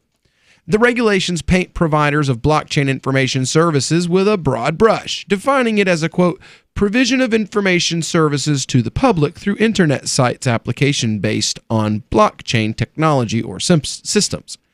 Additionally, the blockchain service providers can be, quote, an entity or node that provides the blockchain information service to the public, or the organization that provides technical support for the blockchain information service. What is that even supposed to mean? It means that they store the blockchain and verify its validity. Yeah. I think that's the difference between a node and just a staking wallet. Ours is, the Bean Cache is both, though. It has a full copy of the blockchain on it. It does indeed. Yeah. I think most staking wallets actually require that, so I'm incorrect. Most staking node, require you to run a full node to stake. Like but it's not a node. Zencash, you have to run a full node. You have to have a node. Well, Zencash uses a node. Yeah. So the current regulation, China released draft guidelines back in October last year, which were geared to halt anonymous blockchain use. The current regulations are supposedly geared at promoting the healthy development of blockchain technology and related services. Now, what that means is that they are designed to promote China's control of everything blockchain. Yeah. First off, blockchain service providers will be requested to register their service types, industry fields, names, server addresses, as well as any changes made to them in the future with the CAC. Oh, yes. This information would be publicly available. In other words, that's different. The new law makes it illegal for users to download and run Bitcoin's free and publicly available software client because a blockchain service provider can be a node that provides the blockchain information service to the public. In order to do so, they'd have to go through a registration process, give up their private information. Perhaps users who... The Chinese government already has that anyway. Right. They're just giving it to a different bureaucracy. Perhaps users who don't want to be fined will be better off using Tor, a hidden service allowing most firewalls and network address translation setups to be bypassed. Today, China accounts for 3.98%, or 408, of all reachable Bitcoin nodes, according to the data from BitNodes. Additionally, the guidelines also require blockchain service providers to allow the authorities access to their data and to go through registry procedures where users' ID cards numbers are necessary. Those who fail to oblige by the new regulations will be subject to a fine. Well, I mean, that's better than what they do if you don't follow Bitcoin regulations in the U.S. They throw you in prison. Wow, you mean China's less harsh on cryptocurrency users than the U.S. is? Well, that's funny. Well, it's because the people of China are already afraid of the Chinese government. Oh, okay. It seems that the country's position on blockchain and cryptocurrency remains rather tight. In December, it was reported that the People's Bank of China has officially banned security token offerings. Yeah, well, the thing about that is there were so many garbage ICOs that it just ruined the party for everybody. Yep. I mean, it was why I created a site called CryptoCheck that I ran briefly. That's primary purpose was to seek out these ICOs and verify which ones were legitimate, which ones were scams. And it took me about 3 days to just be absolutely dwarfed by the amount of work it entailed. Not just to research one ICO, but by the dozens that were popping up every single day. Yeah. 90% of which were just absolute scams. You need a 100-man crew working 5 days a week. Yeah. For free. And then you would still be behind. You would stay there. No, I would just write a little Python script that every time it saw a new ICO would just say it's a scam until proven otherwise. Right. You would be right more than you would be wrong. Amen to that. So let's see.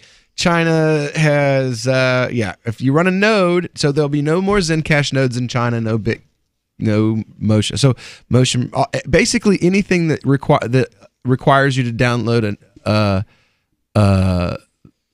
blockchain. The blockchain. But mining. you can still mine.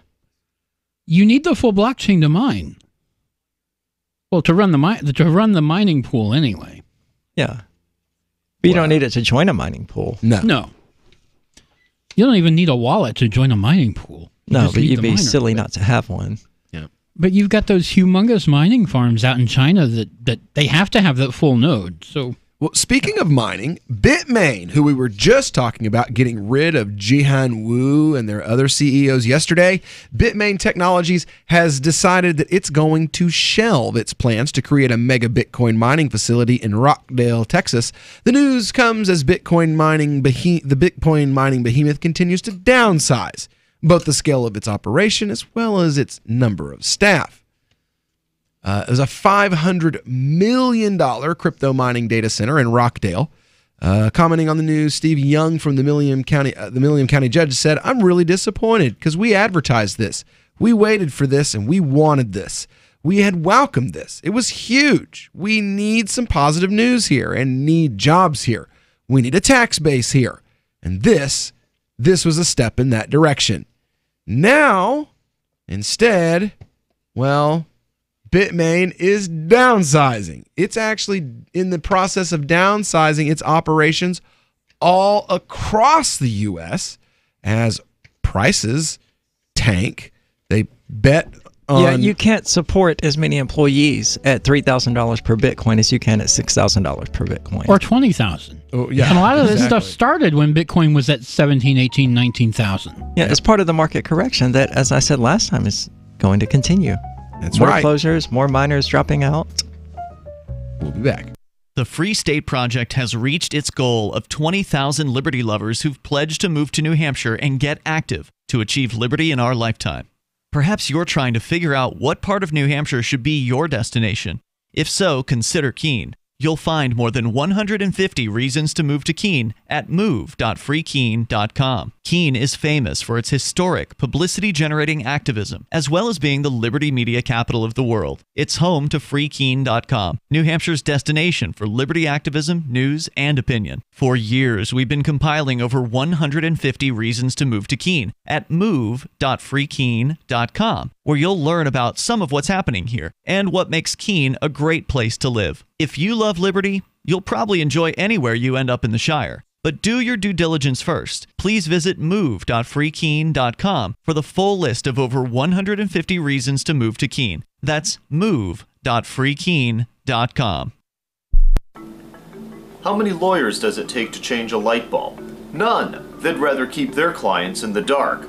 There are too many lawyer jokes to count. However, there are some lawyers with more noble intentions. At the Institute for Justice, we bring the light to our clients. We are a non-profit public interest law firm with clear values and principles. At IJ, we fight for those whose most basic rights are denied by the government. Visit our website today at ij.org.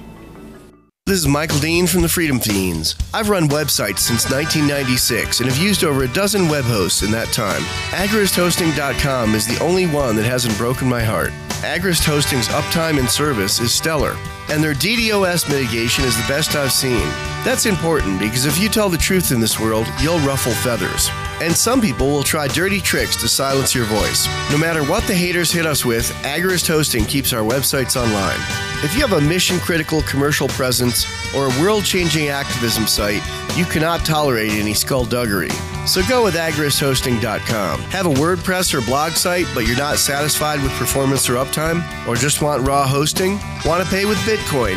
Agrist Hosting specializes in high-performance hosting with personalized service. Go to agristhosting.com and click on the button that says Get Hosted. That's agristhosting.com.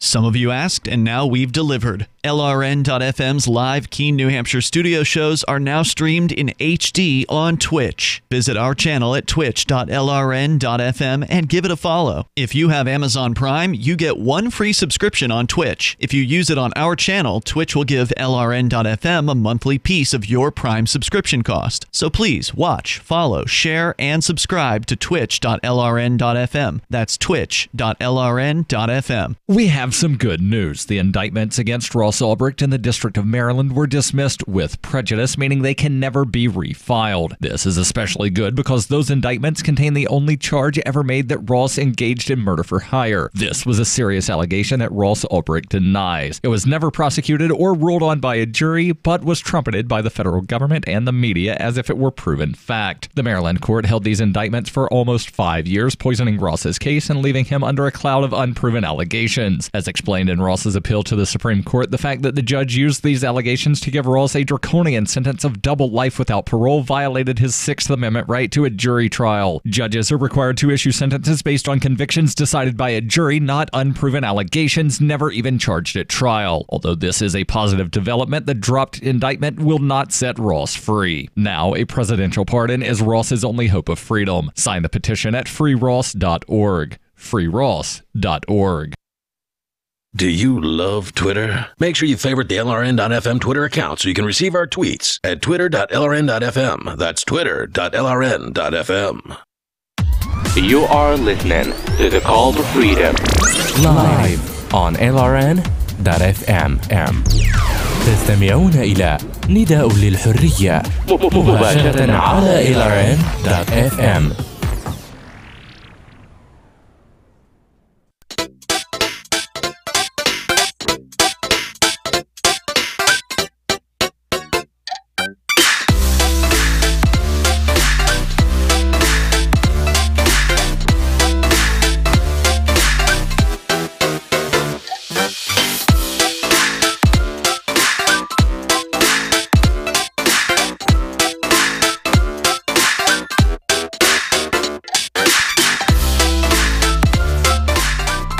Welcome back to the Call to Freedom here on LRN.FM, broadcasting live from the Horizon.global studios here in beautiful Keene, New Hampshire.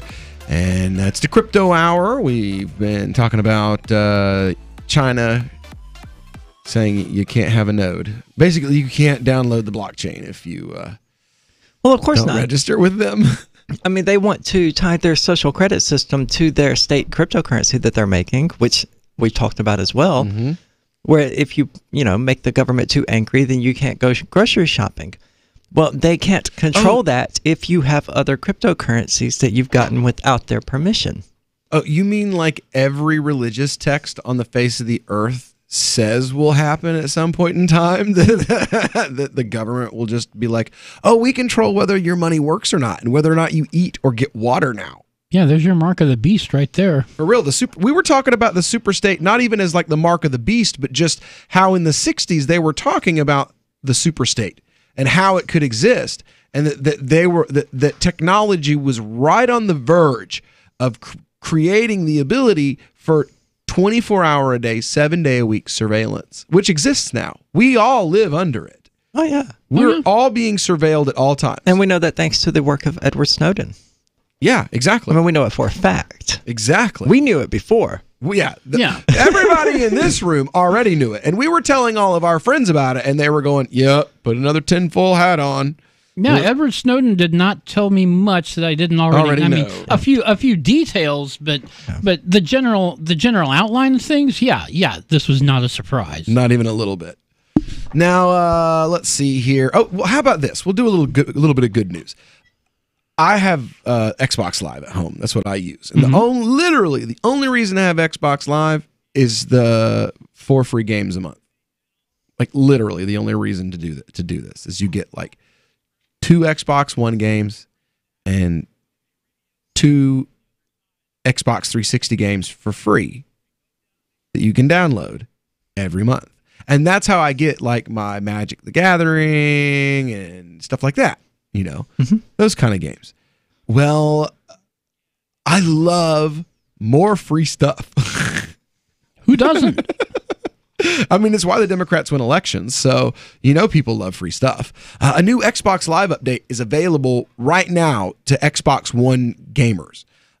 It offers the chance to try out another title for free ahead of the next Games with Gold January 2019 release. So at the beginning of the month, they release like the first games that you get for free. Well, they've actually added another one in there today before you get the next. At the 15th, you get new games for free. The other ones, you don't get all of them at the beginning of the month. You get like a couple, and then those come down, and then you get a couple more. So what's the new one? Well, fans don't have to wait until then to try out a special Xbox Live Gold bonus. Tech Giant announced that before they release the final Games with Gold titles for this month, they'll also be providing a free bonus, being able to play Halo 5. Halo 5 Guardians. I have never played any of the Halo games. I haven't either, but I know people, raved about them. I mean, the people who sucked at Half-Life 2 raved about them. Master Chief fans can now download and play the newest Halo adventure for free on their Xbox One. Microsoft, they haven't provided exact times for how long you'll be able to keep that Halo. Did they seriously name this character Master Chief? Yes. Was erect penis taken? Only saying that the limited trial will end January 13th. So once January 13th gets here, you won't be able to download it. But up till then, you'll be able to download it, and you'll be able to play it for free for an undetermined amount of time. Then, until the 13th. Yeah, that's what I would think. Yeah, but they're just now announcing it. It said the free trial ends. Well, you can quit. The limited trial will end on Sunday. But they're not saying how. It says Microsoft hasn't provided the exact time for how long Halo will be playable for free. Only saying that the trial will end on Sunday. So your ability to download it for free ends Sunday. But when you will no longer be able to play it for free is, I don't know. And Microsoft isn't telling anybody. Well, it's the 11th now, so you better get a move on, right? Oh, yeah. Well, no, it just started. It just started. Yeah, they're just doing it now. So they're doing it for like 48 just over hours. the weekend. It says free play days for Halo 15 has begun and will be live throughout the weekend. Tell your friends to queue up their downloads and jump in and play some Halo 5 for free. We have a solid offering for the players jumping in and to test the water. And we'll be leaving Holiday Fiesta and Castle Wars up over the weekend into next week. What does that mean? That's the other games that you're going to be able to get for free. Okay. Holiday Fiesta is a free game, and Castle Wars is a game that's being offered for free. You can also get W2C, Celeste, the Lara Croft game. Which one? The first new one. Not Tomb Raider 2013. Yeah. That's a good game. That's the one I would recommend playing. The one with her and the Native American guy. You don't know what I'm talking about. There wasn't a Native American guy in 2013. Well, then this was before that. Then. I don't know what you're talking about either. It's Lara Croft. Let me see here. I mean, there have been so many Tomb Raider games. I mean, there's like 9 before the reboots, and then now I think there's 3 reboots. It's Lara Croft and the Guardian of Light. Yeah, I've never played it. I have it on PC. Thanks to the Tomb Raider bundle I bought for $20 that contains every Tomb Raider game ever. You can also get Far Cry 2 for free on Xbox 360 and Xbox One until the end of the month. So there you go. Those are good. I like free stuff. I like free games. And that's the reason why I go with them, is because they're the free games. That's why I still have Origin, because EA occasionally is like, oh, here, have this game. I mean, yeah, it's Ultima Pagan, but it's Ultima Pagan. For real, yo, who cares? Let me get some free stuff. Yep. Right? I mean, it's a good strategy. It's a great strategy. Let's see here. Anything? But I mean, sometimes it's, oh, here, you can have Peggle or some crap like that. It's like, you know what, you can keep that. I'm not going to waste the space on my computer downloading it. Now, a part of this Xbox One update that's coming, backwards compatibility. Finally.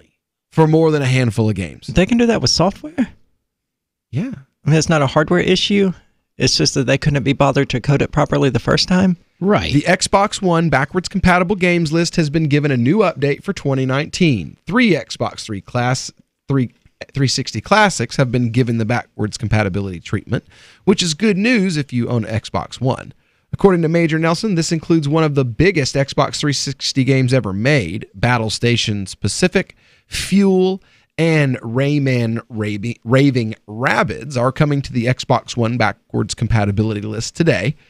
As with all backwards compatible games, you can download the titles from the My Games and Apps section of the Xbox One dashboard if you already own them on Xbox 360.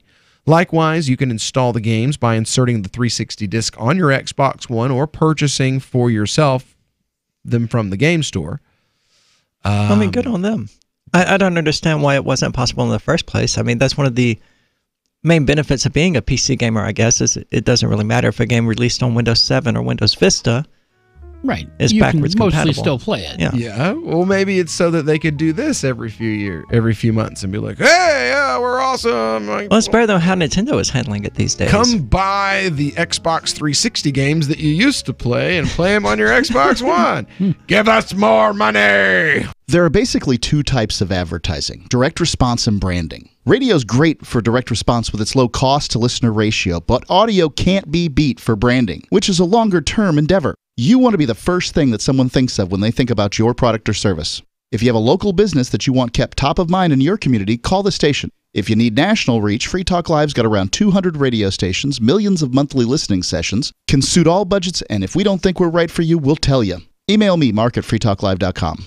Is spreading the message of liberty, cryptocurrency, and peace around the globe worth $2 per month to your LRN.FM? You can help us continue and expand our satellite broadcast to multiple continents. Visit fund.lrn.fm today, and thank you for your help. Don't forget to share the link on social media. That's fund.lrn.fm. Did you know you can listen to LRN.FM via our free-to-air satellite channels? We have channels over nearly all of North America and much of Africa. All you need is an affordable receiver and a dish as small as 30 inches. There are no monthly fees. Learn more at sat.lrn.fm. Plus, if you are a broadcaster or want to be one, this is a good delivery method for our content. See our coverage maps and get details at sat.lrn.fm. That's sat.lrn.fm. sat.lrn.fm. This Your Family Today tip is brought to you by Nestle Toll House Morsels, helping you create special moments and memories your family will cherish forever. Visit us at tollhouse.com. You may bake for birthdays and holidays, but why stop there? Sweeten up the rest of the year by designating monthly dessert days. Treat your family to one of their favorites or surprise them with something new. Either way, you'll create a tradition everyone will love. For more tips like these, visit us at parenthood.com/yourfamilytoday. Now that you've found the Liberty Radio Network at LRN.FM, you may want to help expose others to our great programs. To assist you in doing so, you'll find resources at promote.lrn.fm, including details on how to get a free bumper sticker, quarter-page flyers you can print out and distribute, banners for your website, as well as files that will allow you to make your own custom banners and graphics. Visit promote.lrn.fm and help bring new listeners to the Liberty Radio Network. That's promote.lrn.fm. So, you're trying to get pregnant and nothing is working. Give it another shot. Because the key to getting pregnant is let people know you're trying, often and with great detail. By constantly announcing to your friends, family, and casual acquaintances that you're trying to conceive, you dramatically increase the chances of your partner putting a brand new bun in your oven. When I was trying for Lincoln, I made it a daily goal to bring up which position Hunter and I were experimenting with in every conversation I had. I told literally anyone I could, from teachers to babysitters to telemarketers, that I stand on my head after Hunter finishes inside me. And sharing that information really helped me conceive. Plus, people like hearing about it.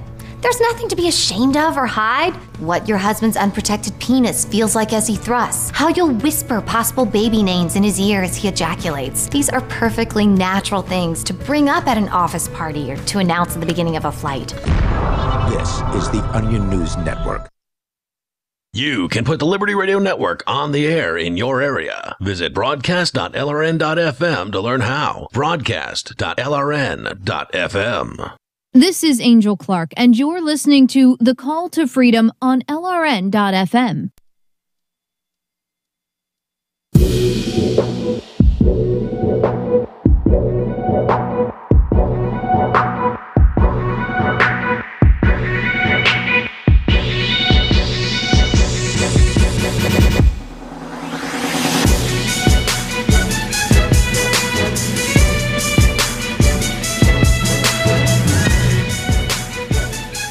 All right, it's time for the final segment of today's Crypto Hour here on the Call to Freedom on LRN.FM. We're going to be talking about the Consumer Electronics Expo? No, what's it called? Show. There we go, show. See, E3 is the expo. Oh, okay. So the Consumer Electronics Show, and they've got some interesting... that's a word for it. Yeah, that's the interesting? Word. Yes, that's not the word I would have used. But there's some interesting products. Well, it's quicker to say than all my hope for humanity just died. Yeah. The word I wanted to use, you can't say on the radio. Right. So, it's that kind of show. You got a guy on the ground at the CES telling us all about it. We got about a 3-minute clip here. So this is some of the better. Some of the stuff that's available at this year's Consumer Electronics Show. Internet of Things. These are the top 5 weirdest things we saw at CES 2019. Let me tell you something, Mean Gene.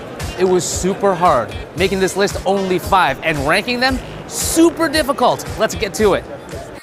At number 5 is the LG Rollable OLED television. We saw this device last year, but the weirdest part is it's actually going on sale later this year.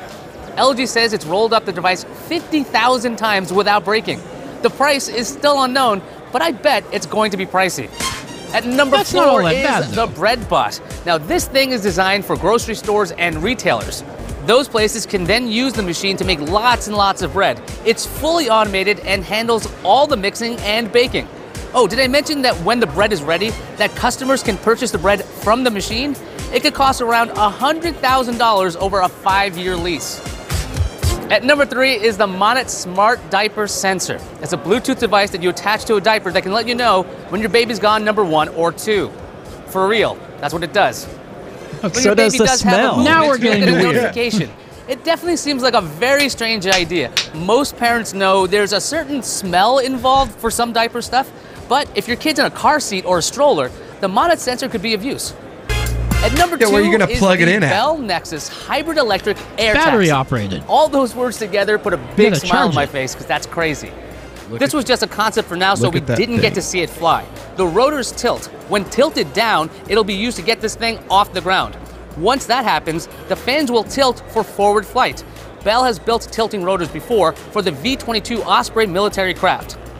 Before we get to number 1, I want to talk about my personal favorite thing I saw at CES 2019, and that is Bob the dishwasher. It's a tiny dishwasher that doesn't need to be hooked up to a water supply. You actually can just dump in 3 liters of water using a jug. It seems perfect for apartments and for small families. I'm a big fan of Bob the dishwasher.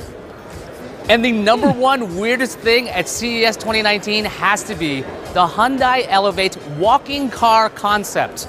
It's meant as a rescue vehicle in bad terrain. The legs have 5 points of articulation each. Each wheel can move or be stopped independently. At first, it looks a bit creepy, but the Elevate is really awesome. Handling awful road conditions could become incredibly useful for fire and rescue agencies. All that being said, dang, that's weird. It's a walking That car. does it for us. There were so many cool things, strange things, awesome things at CES 2019. I mean, a lot of Check this out isn't CNET.com weird. for all It was just kind of pointless. Yeah. Yeah. I don't think a waterless dishwasher is that weird, or a bread maker is that weird. No, those were not. Those were mostly not weird stuff. I mean, the Bluetooth diaper monitor was a little weird, but That no, was pretty weird. If you want the weird stuff that was at CES, you have to get on Twitter and follow this guy's feed. It's Internet of the S word. Right. Some of this stuff is just absolutely crazy, like the You wanna world's first fully automated pet toilet. You want a talking robot? You got a talking robot. You want a box that blow dries your dog? Bam. Tech West. I want a box that blow dries me. You want a poop sensor for your baby's diaper? Hey there, weirdo. You'd better believe this is a show haul for you. If it inflates, cleans your teeth, shoots your food at your pet, or Yes, has there the is that. cold dead eyes of a robot serial killer, it's at Tech West.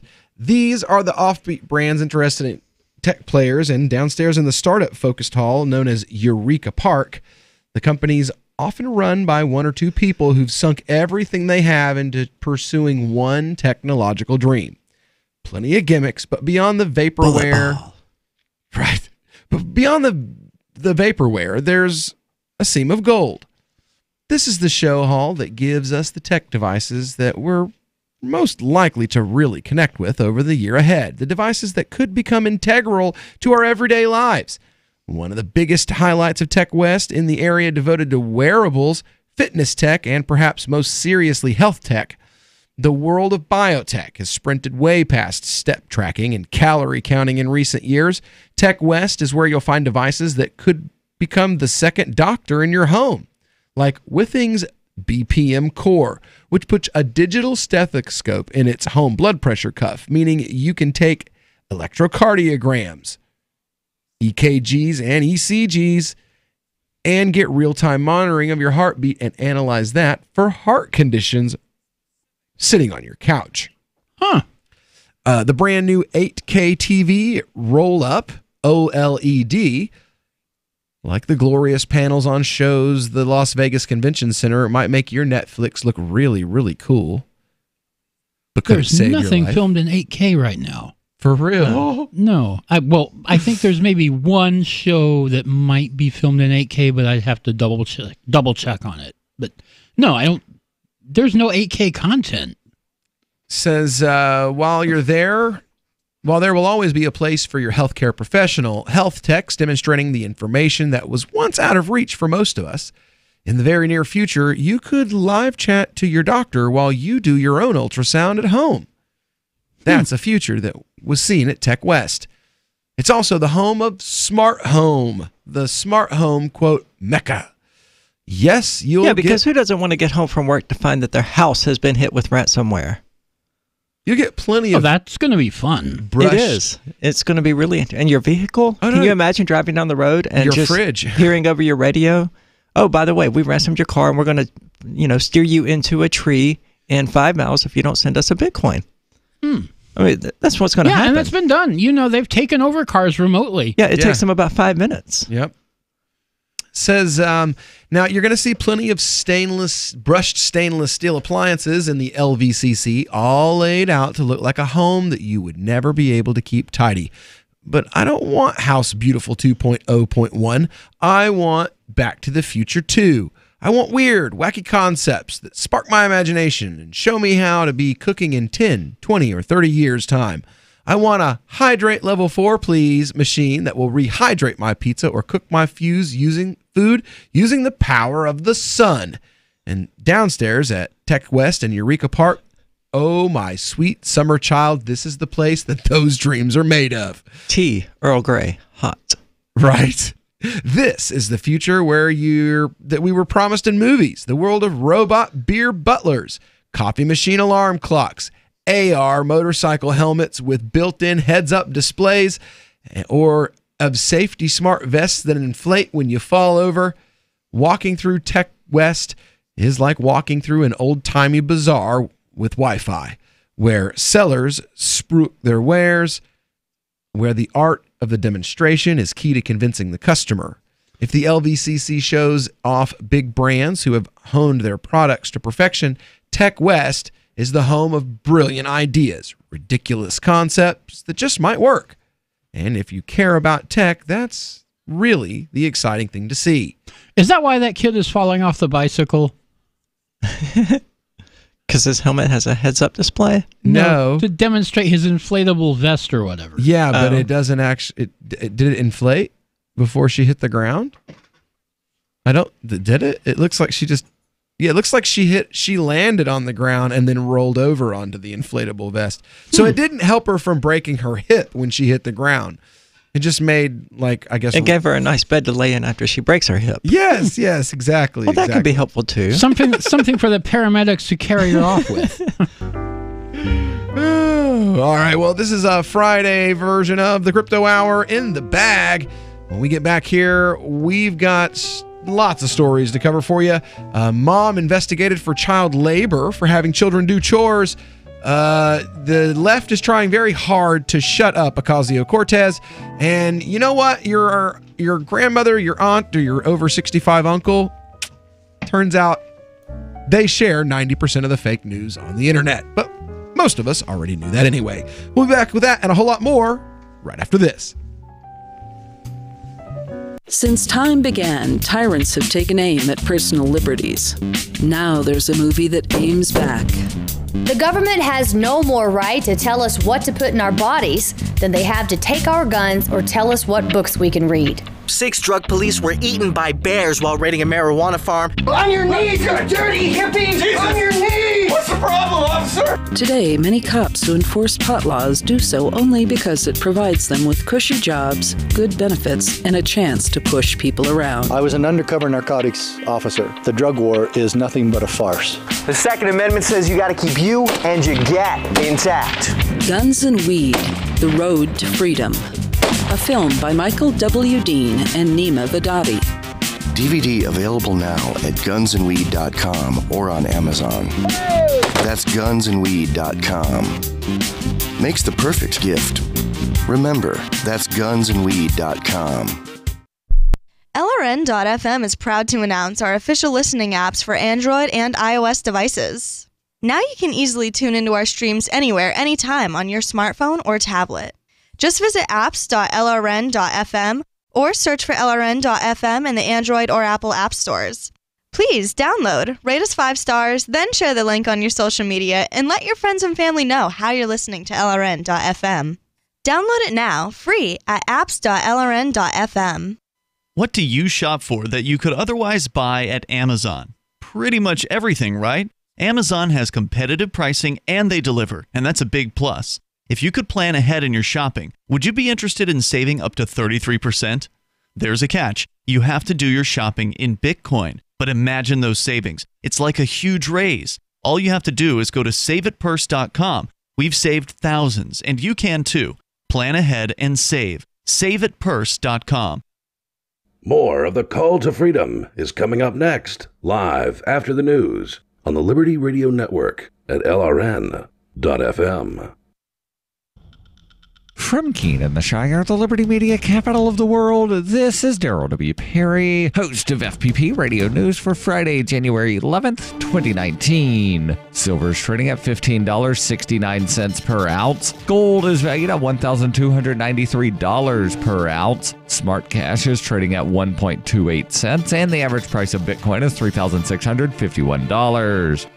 Antiwar.com reports Pentagon officials say that their existing plans to withdraw all U.S. troops from Syria are continuing to be advanced, in keeping with a White House directive from December. They added that there has been no change since then. Officials seem particularly to want to stress this after John Bolton's statements over the weekend suggesting that the pullout was conditional on a series of goals. One defense official was quoted as saying, "We don't take orders from Bolton," which isn't to say that they're not adapting at all, despite the claims that there is no change. Officials are reportedly prioritizing staging equipment for the withdrawal right now instead of removing anybody, perhaps anticipating a future change. The Pentagon was said to be opposed to withdrawing U.S. troops from Syria since the December announcement. The exact timeline is not clear, but most reports suggest the withdrawal will happen within the next 4 months. Smart Cash is a peer-to-peer digital currency that is fast, secure, and easy to use. Smart Cash is building a foundation that can support daily transactions for people everywhere. One feature that sets Smart Cash apart is the Smart Hive governance model and how the community can vote to fund the best projects with block rewards stored in the Smart Hive project treasury. Unlike other cryptocurrencies with voting systems, Smart Cash allows everyone to participate. One smart equals one vote. Learn more at smartcash.cc. UPI reports President Donald Trump's former personal lawyer, Michael Cohen, is scheduled to testify before the House Oversight Committee in connection to hush payments he made to an adult film star who said she had an affair with the president. Committee Chairman Representative Elijah Cummings said Cohen voluntarily agreed to appear before the panel on February 7th. It will be the committee's first hearing since Democrats took over as a majority in the House. Cummings said in a statement announcing the committee's upcoming schedule, last November, the American people voted overwhelmingly for Congress to do two things: address the core issues that affect their daily lives, and fulfill our constitutional responsibility to serve as an independent check and balance on the executive branch by restoring accountability and transparency. The statement added, this additional set of hearings will serve both goals by launching our broad review of the skyrocketing prices of prescription drugs, hearing directly from President Trump's longtime personal attorney, and focusing on sweeping legislative reforms to strengthen our democracy and anti-corruption legislation, H.R. 1. The Oversight Committee said Cummings' recent letters to the White House and the Trump Organization seeking documents related to payments Cohen made to silence women who said they had affairs with Trump prior to the 2016 election. In 2115 New England, there are no borders, no states, and no regulations, yet never has a more peaceful and prosperous place existed. But Mr. Drake's security company has seen better days. Faced with the prospect of waning power, Mr. Drake intends to replace the anarchy of New England with a government. But at what cost? Will anybody care? And can anyone stop him? Anarchy in New England by Joe Jarvis is available from Amazon.com and all major bookstores. Reuters reports hundreds of furloughed federal employees chanting, "We want our pay," marched on the White House on Thursday, the 20th day of a partial government shutdown over U.S. President Donald Trump's demand for border wall funding. Protesters shouted, "Stop the shutdown," in the bitter cold at the union-organized demonstration that started at the AFL-CIO headquarters and ended in front of 1600 Pennsylvania Avenue, where they hoisted signs reading, "Trump, end the shutdown," and "Not a strike, we want to work." Some 800,000 federal government employees have been ordered to stay home or work without pay during the shutdown, brought on by a standoff between Trump and Democrats in Congress over Trump's demands for $5.7 billion to build a wall on the southern border with Mexico. Trump, in a 2016 presidential campaign promise, reportedly vowed that Mexico would pay for the wall, but he said he will not sign any bill to reopen the government that does not provide funding for the wall. Elaine Soriano, a furloughed scientist with the Environmental Protection Agency, said she would have to dip into her retirement savings if the shutdown shutdown continues and robbed her of yet another paycheck. Soriano said, "It's just clear that this administration doesn't understand normal people in real life, or they wouldn't do this." In its third week, the shutdown of about a quarter of the federal government is the second longest since the mid-1970s. Trump has said it could continue for months or even years. Many furloughed federal workers have turned to online fundraising outlets such as GoFundMe to help cover expenses. This has been FPP Radio News. Online at fppradio.com. If he looks different than the other students on this college campus, it's because he's only 13 years old. But the amazing young Tyler is already consuming alcohol on the level of someone twice his age, and his talents have gotten him accepted at Ohio State University. We are lucky to be joined today by the little prodigy himself, along with Tyler's parents, Jack and Christine. Good morning, guys. Thanks for having us. Tyler, most kids your age are in middle school and probably think that alcohol doesn't taste good, but not you. Yeah, I like to drink liquor or beer or whatever. There's way more beer at college than at my house. I'll bet there is. Your professors and classmates, everyone there at OSU says you just fit right in. You must have a lot of new friends. Yeah, I'm just like everybody else. I go to class, I show up wasted, I leave early. Wow. So many impressive moments. You're active in a fraternity. You've streaked at 4 baseball games. You've broken an arm falling off a house. You've even made the wall of shame at O'Hooligans. That night was stupid crazy. That was a special day. This is the Onion News Network. You're listening to The Call to Freedom on LRN.FM. تستمتعون إلى برنامج نداء للحرية مباشرة على LRN.FM.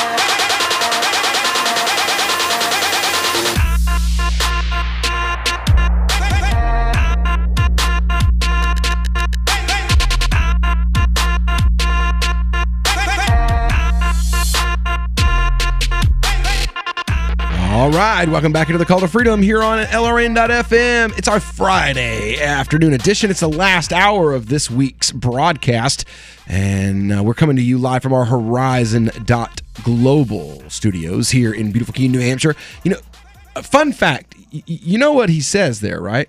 It's a lion. It's a lion. That's all he's saying. It's a lion. Hey, look, it's a lion. My wife told me that because she's from Kenya. That's Swahili. She speaks Swahili, and I was like, "No, you lying." Pun intended. You lying. Seriously? She's like, "No, really. That's what he's saying."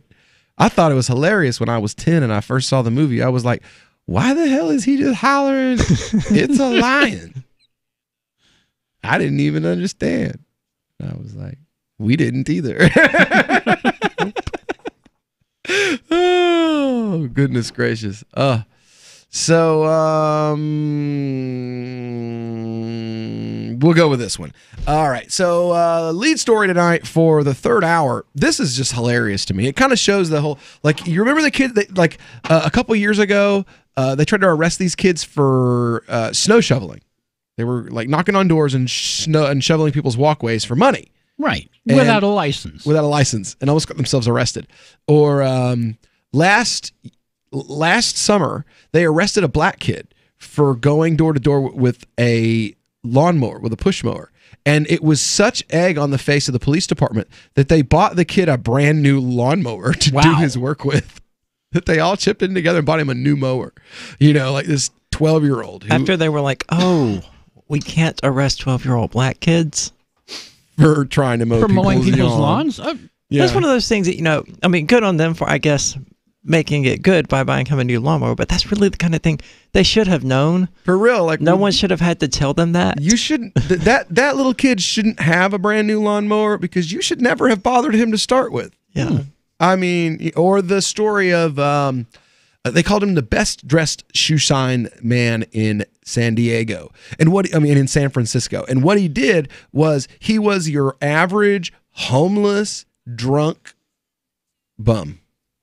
And one day he decided, you know what, I'm not going to drink anymore. And I'm going to save enough money to buy myself a nice shirt and a tie and a shoe shine box. And I'm going to get myself off the street. And it was inspirational, and the newspaper came, and they wrote a story about him, and all this great stuff. And then the next day after the newspaper came out, somebody from the city came to help him out of the money that he had made. Oh, nice. He said, well, you see, sir, we're sorry to inform you of this, but you owe the city of San Francisco $635 for a panhandler's license. So, a panhandler's license. Is that a real thing? Yes. So, because, if they don't license panhandling, then you'll know that there are homeless people in San Francisco and it won't look like a beautiful picture of perfection. Have you ever smelled San Francisco? Right? Well, that's where all the hippies are, and hippies don't bathe. Well, that's... No, not that smell. Yeah, not that smell. So, this is just kind of the thing now. It's like the police constantly overstepping their bounds. Why don't kids go out and get a job anymore? That's the tragic thing is that them in jail for it. The police aren't really overstepping the bounds. The cities are. Yeah. The counties are. The states are. The police are doing what they're told. Doing what they're told. Yeah. So what we've got here now is again. Washington State, liberal bastion, Woodinville, Washington. A mother in Woodinville, she posted an advertisement on behalf of her 9-year-old daughter, Sarah. She wanted to do housework, laundry, dishes, that kind of thing for neighborhood moms who needed help. 6 hours later, the police showed up to make sure that Sarah wasn't being abused or worked to death. That's according to Christina Behar, Sarah's mom, who wrote me a letter about the incident. Apparently, the ad generated multiple phone calls from paranoid neighbors thinking that I was using my child as slave labor. This should spark some discussion of what we lose when we treat kids as incompetent or endangered, even though they're quite ready to take on some responsibility in the real world, so to speak. Haven't you heard? That's a dog whistling to pedophiles. That whole treat children like they're human beings thing. It's just dog whistling to pedophiles. That's what these liberals say. That's what they will tell you if you're like. But I've never heard that before. Everything is a dog whistle. Everything is a dog. Like the thing the other day. I've been told on Facebook dog whistle that child rights. It's just a dog whistle for pedophiles. The idea that, children have the same rights as adults. Just secretly expressing to other pedophiles that I'm a pedophile. By thinking, it's bizarre that we treat children as though they have fewer rights than adults. That is the craziest thing I have ever heard. Yeah. It's nuts, man. A piece of the New York Times on the relentless demands of modern parenting made clear many of us, wealthy or not, spend a whole lot of time and cash on our kids' extracurricular, quote, enrichment. Let's remember that making some money, dealing with some challenges, and assuming some responsibilities are all enriching childhood activities as well.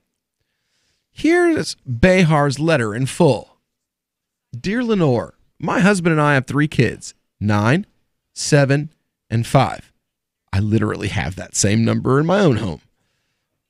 We have always tried to raise them to be independent. Let them play outside for hours in our family-friendly suburban neighborhood outside of Seattle. There's your first problem. Yeah, I can't believe they're not in jail for that. Yeah, walk alone to the neighbors. And we've taught them how to cook, clean, do laundry, and other household chores that we deem age appropriate.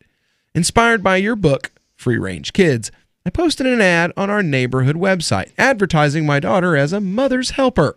Moms often ask me for her help, and I figured I would take your advice and reach out to other mothers in my neighborhood that I may not know. This was the ad. Mother's helper. Hello, I'm almost 10 years old. and I'm available as a mother's helper. She's the oldest of... Oh, my almost 10-year-old is available as a mother's helper. She is the oldest of 3 and quite capable. She can fold, put away laundry, sweep, set tables, clean dishes, take out the trash, make beds, vacuum, make light meals, and keep your kiddos busy. We are a homeschool family, so she has a flexible schedule. Please, message me if you're interested in meeting with us. Well, I see the issue now. It does sound like she was trying to employ her daughter. I mean, she never stated at any point that, her daughter was getting the money. Yeah, it does kind of read that way, sort of. And it does have that other dog whistle in there, homeschooled. Right. Yeah, true. Well, 6 hours later, a sheriff was knocking on her door. He was embarrassed and apologetic, but he said that he had to do a welfare check to make sure that she wasn't running a sweatshop. A sweatshop? Apparently, the ad, it generated multiple phone calls from pearl-clutching paranoid neighbors thinking that I was using my child as a slave. Well, we'll get into more of those ridiculous reactions when we get back here on The Call to Freedom here on LRN.FM. If you want to be heard as well, give us a call, 603-283-6160. We'll be back here on The Call to Freedom.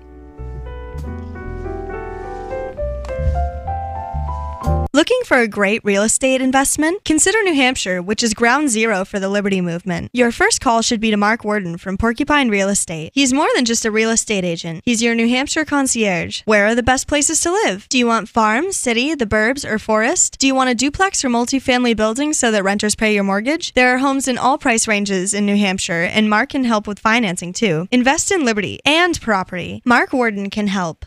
PorcupineRealEstate.com. Uncovering the secrets and exposing the lies. That's what the readers of FreedomsPhoenix.com get every day. FreedomsPhoenix.com, constantly providing the information, the real news about government policies, and the real relationship we all have with the coercive government. The real condition of the economy, innovations in technology, breakthroughs in energy, health, and computer science.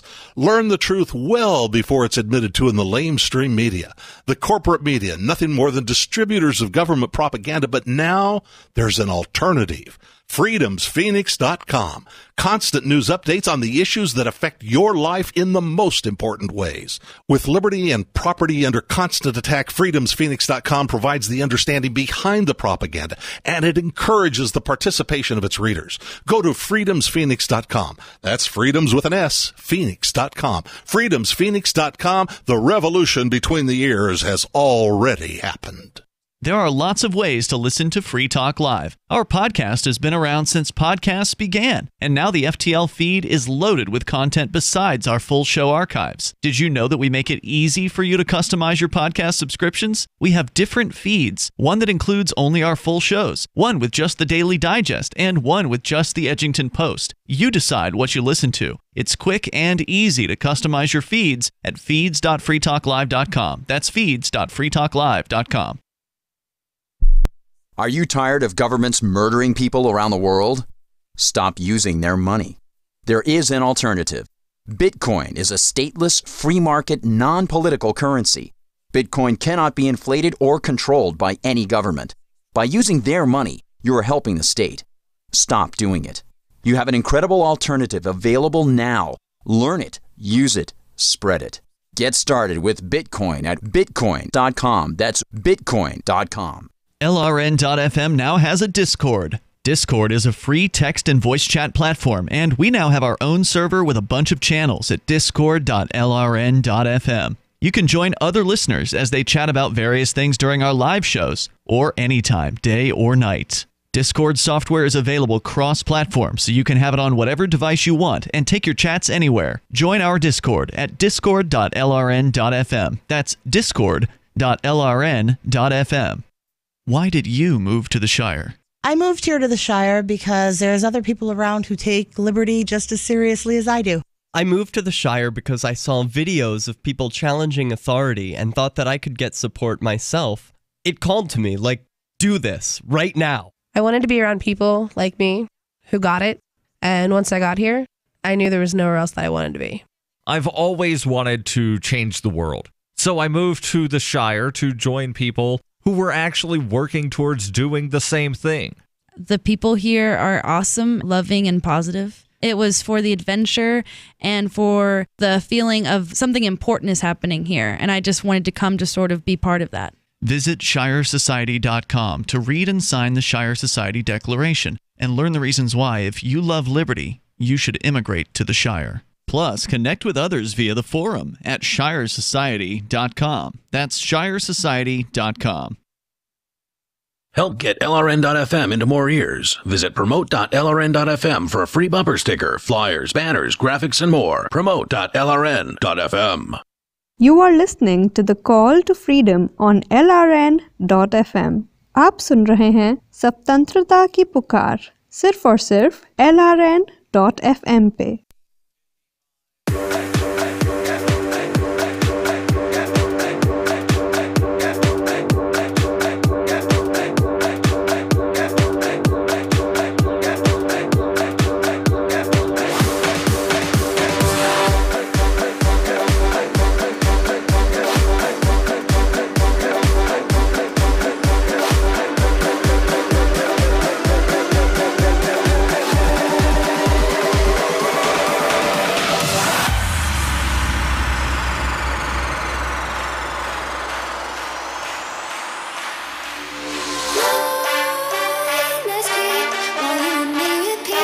All right, welcome back here to the Call of Freedom here on LRN.FM, broadcasting live from the Horizon.Global Studios in beautiful Keene, New Hampshire.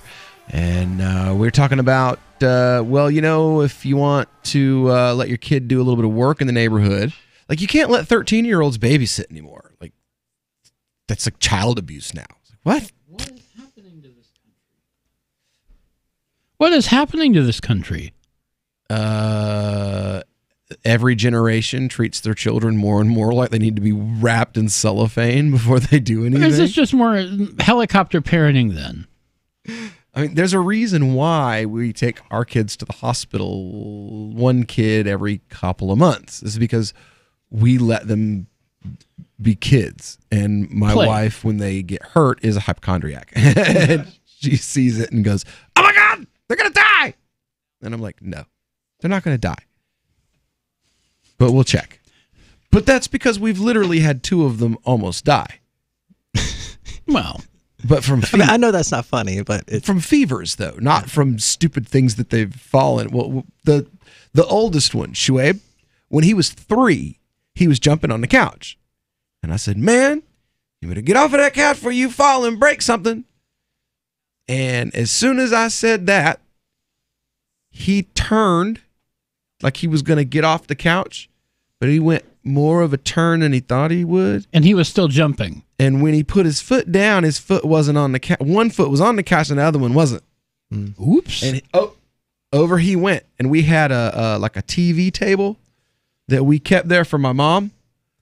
And it has a bar all across the bottom. And that bar is like an inch from the floor. Yeah. And he hit that bad boy dead center of his forearm and screamed and stood up. And when he held his arm up, this was this way. Oh. It was completely broke both bones and turned it. So like his arm was up like this and over here too. And my immediate reaction was, "Oh, that shouldn't look like that." And I reached out and get some duct tape. I reached out and straightened and set the bone instantly. It was just like second nature. Just do this now. Like, don't even think about it. Like, oh, that shouldn't be like that. And the doctor was like, "You did this?" I was like, "Yes." Wow. We're just going to cast it up. So they put a cast on it. But that's the kind I call my wife on the phone. I'm like, "Hey, how soon can you be here?" "I'm at work." I said, "The old Shuaib just broke his arm. Like broke his arm. Like, no joke, it's definitely broke." And she goes, "I'll be there as soon as I can." And we had to sit there and wait on her to get there. But I mean, many of these helicopter parents would use exactly that as the excuse of why you can't allow things like that in the first place. Because he could have died. My kid thought it was the coolest thing ever once the pain stopped. You know, once it quit hurting and they put a cast on it, He was like, it's purple, it's hard, and look, I can hit my brother in the head with it. You know, he loved it. But now that one, Jalaluddin, he literally died on us for a second. We were, he had a really bad fever. Her mother was in town from Africa and staying with us.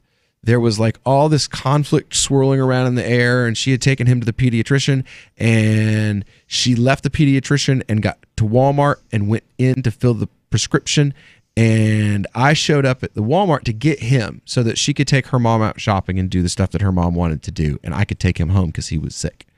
And when I opened the van door, he was the color of this sheet of paper here, and he had white foam coming out of his mouth, and he wasn't moving or breathing. And you want to talk about just lost my mind. I lost my mind right then and there. And then my daughter had the same thing happen when she was, I want to say like 3 or 4 months before we came up here. So like March of the year that we came up here. She was like just barely 2 years old. And she stopped breathing on us on the way to the hospital because she got too hot. For some reason, my kids have a thing where their fevers spike fast. Like we can be battling it all day and it will just spike ultra high, and then it's like their brains reset and they like stop breathing for a second, check out, and then they come back, take this huge gulp of air, and then cry and throw up usually on me, and yeah, it's a lot of fun. But because of those, but that didn't have anything to do with like the kids being stupid and getting hurt. That was sickness. That was a virus and a fever. But because of those things, me and her both, truthfully, are just.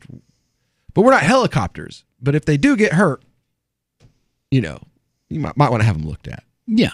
So when they do get hurt, they do it right. But you know, you some of these people want to wrap their kids in bubble wrap and just not let them go outside and just. Well, I mean, in a lot of ways, anything. I think they're doing the kids a favor because, I mean, what they're essentially doing is from the moment their kids are born, treating them like prisoners, like they belong in a prison. They're not allowed to leave. They're not allowed to go anywhere. They have to get the warden's permission to do anything, and it's just like real life. Once you get out into the real world, they have to contend with the police state. Oh, my God. You've got a point there. And the new idiot parenting styles preceded the security state. So I think they probably rose simultaneously. They kind of rose. Dr. Spock was the beginning of the like, you know, wrap your children in bubble wrap, but don't give them the breast. Let them cry it out. You know, make sure they don't get hurt, but give them no emotional anything. You know, withhold that from them, basically. And that's stupid. You know, we had that was I mean, that's the best way to traumatize a child. Yeah, and that was the best parenting advice available for our parents' generation. You know, says a lot about why our parents' generation was the way that it was. My parents didn't read books, so you're lucky, right? Well, sort of. No, they read the Bible. Well, okay, well, that's a book. It's a book. Yeah, it's a book. Anyway, do not take parenting advice from it, though. No, especially when most people misquote the scripture that they like to use anyway.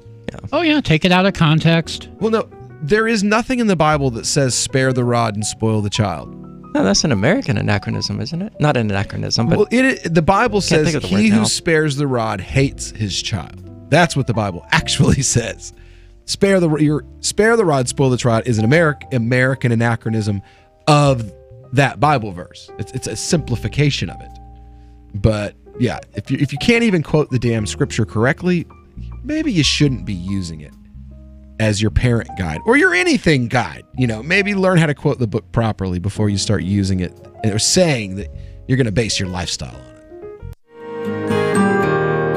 So the protection of life, liberty, and property is what the Free State Project is all about. But it's an effort to move 20,000 people who understand. It's about demonstrating to the entire country that, yeah, we can have a free market, a truly free market. Making it just a freer, great place to live. It's the world's largest voluntarist libertarian community, and it's only getting bigger. That's amazing, to be able to move to a place where other people passionately believe in being free and independent. What the Free State Project is managing to do, though, is to put their money where their mouth is. Physically getting up across the country and saying, let's go someplace and let's demonstrate the power of these ideas. There's a lot of kind of philosophy that surrounds liberty. There's a lot of thinking about it and talking about it. But here in New Hampshire, people are doing it. 101 Reasons Liberty Lives in New Hampshire, a documentary by Free State Project early movers. Watch it free at 101reasonsfilm.com. 101reasonsfilm.com. I love My Magic Mud. I drink a lot of coffee. I had stains on my teeth. Then I found My Magic Mud, and I was told it would remove stains. So I paid attention when I brushed the first time. My Magic Mud is black tooth powder, and the difference it made in my teeth in one application was noticeable. With 4, my teeth were as white as you normal folks out there. Please go to mymagicmud.com and buy a jar. There's 150 applications for $25. You can use Bitcoin, mymagicmud.com. Email is easy, instant, and free, and that can be real embarrassing. Email lacks the eye contact and body language you get in face-to-face conversation, or the tone of voice and other nuance you hear in a telephone conversation. Email is just words, often few words. We're all smothering in spam, so we often reply in terse fashion that's easy to misunderstand. And email doesn't cost you a postage stamp, and it lacks the deliberation time it'd take to walk to the snail mail box. So it's easy to succumb to the "oh yeah" stimulus response trap. When in doubt, don't snap back at snippy messages you get. You may have mistaken the sender's intent. And unless you're sending AOL to AOL, there's no unsend. For more tips on critical communication skills for the way things are now, hit survivalspeech.com. I'm Holland Cook. The LRN.FM social media channels have been revamped. We've eliminated Facebook and focused on other platforms like Twitter and Mastodon, the decentralized alternative to Twitter. On our accounts, you'll find posts from multiple LRN.FM show hosts together in one place. Follow us on Twitter at twitter.lrn.fm, or better yet, move to the decentralized Mastodon social media platform at toot.lrn.fm, toot.lrn.fm. I think you'll like it. Join Daryl W. Perry on Peace, Love, Liberty Radio as he brings you news, views, and opinions while promoting the ideas of peaceful interaction. My personal position on the death penalty is this. We know for a fact that there have been hundreds of people who have been wrongly convicted for various offenses. People who were wrongly convicted of murder and who were sentenced to death, who have later been exonerated. And from that, we can deduce that there have been innocent people who were executed for crimes they did not commit. And the fact that I do consider myself to be consistently pro-life, I don't support using taxpayer funds to kill any human at all, anywhere. Using any money that is taken by force and then used to murder people is wrong. Peace, Love, Liberty Radio, online at fppradio.com. Some of our live shows are streamed in HD on Twitch. Please follow and share at twitch.lrn.fm. That's twitch.lrn.fm. You are listening to the Call to Freedom on LRN.fm. Unasikiliza wito wa uhuru katika LRN.fm. Breakfast burrito, you're a magical food, and you power me through my day. Breakfast burrito, you're eggy and cheesy, and I hope they never take you away. Breakfast burrito, always happy to see you wrapped in your tortilla, it's true. Breakfast burrito, I'm in love, I'm in love, I'm in love, I'm in love with you. Yum, yum, breakfast burrito. All right, welcome back into the Call to Freedom here on LRN.FM, broadcasting live from the Horizon.global studios here in beautiful Keene, New Hampshire. And we've been talking about this lady. Basically, she let her kid. She put an ad because you're at 10 years old, you're not allowed to have your own Facebook page. She put an ad up. You're not? No. You can't 12. use Facebook till you're 13. Oh, is it 13? It's 13 in the US. It's actually 16 in the EU. Really? Yeah. The new regulations. Yeah, that's why they're using Snapchat GDPR. to send nudes instead of Facebook. Yeah. To each other. I mean, yeah. Because I mean that. Yeah. Not to yeah. We covered it on the show. But they're using Snapchat now to send dirty pictures to each other instead of Facebook. Which why on earth would you have used? Like, it's a terrible idea. I don't know why you would do any of it. I don't know why you would send dirty pictures to anybody, but actually I do know why. I just don't think it's a good idea. Yeah. I agree. It's dumb. It's very dumb. Yeah. Especially if you don't want them to end up on the internet.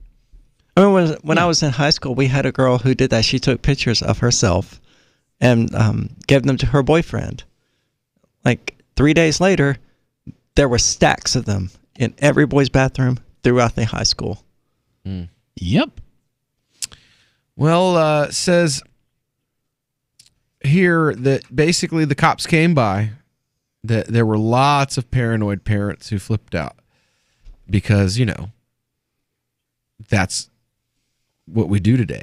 Now, oddly enough, I haven't seen this story covered by the race baiters, who covered every story where a little black girl is trying to sell a bottle of water to make some money and got picked up for that. Are they black? No, they're not. And that's the problem. Yeah. If this was a little black girl, this would be national news.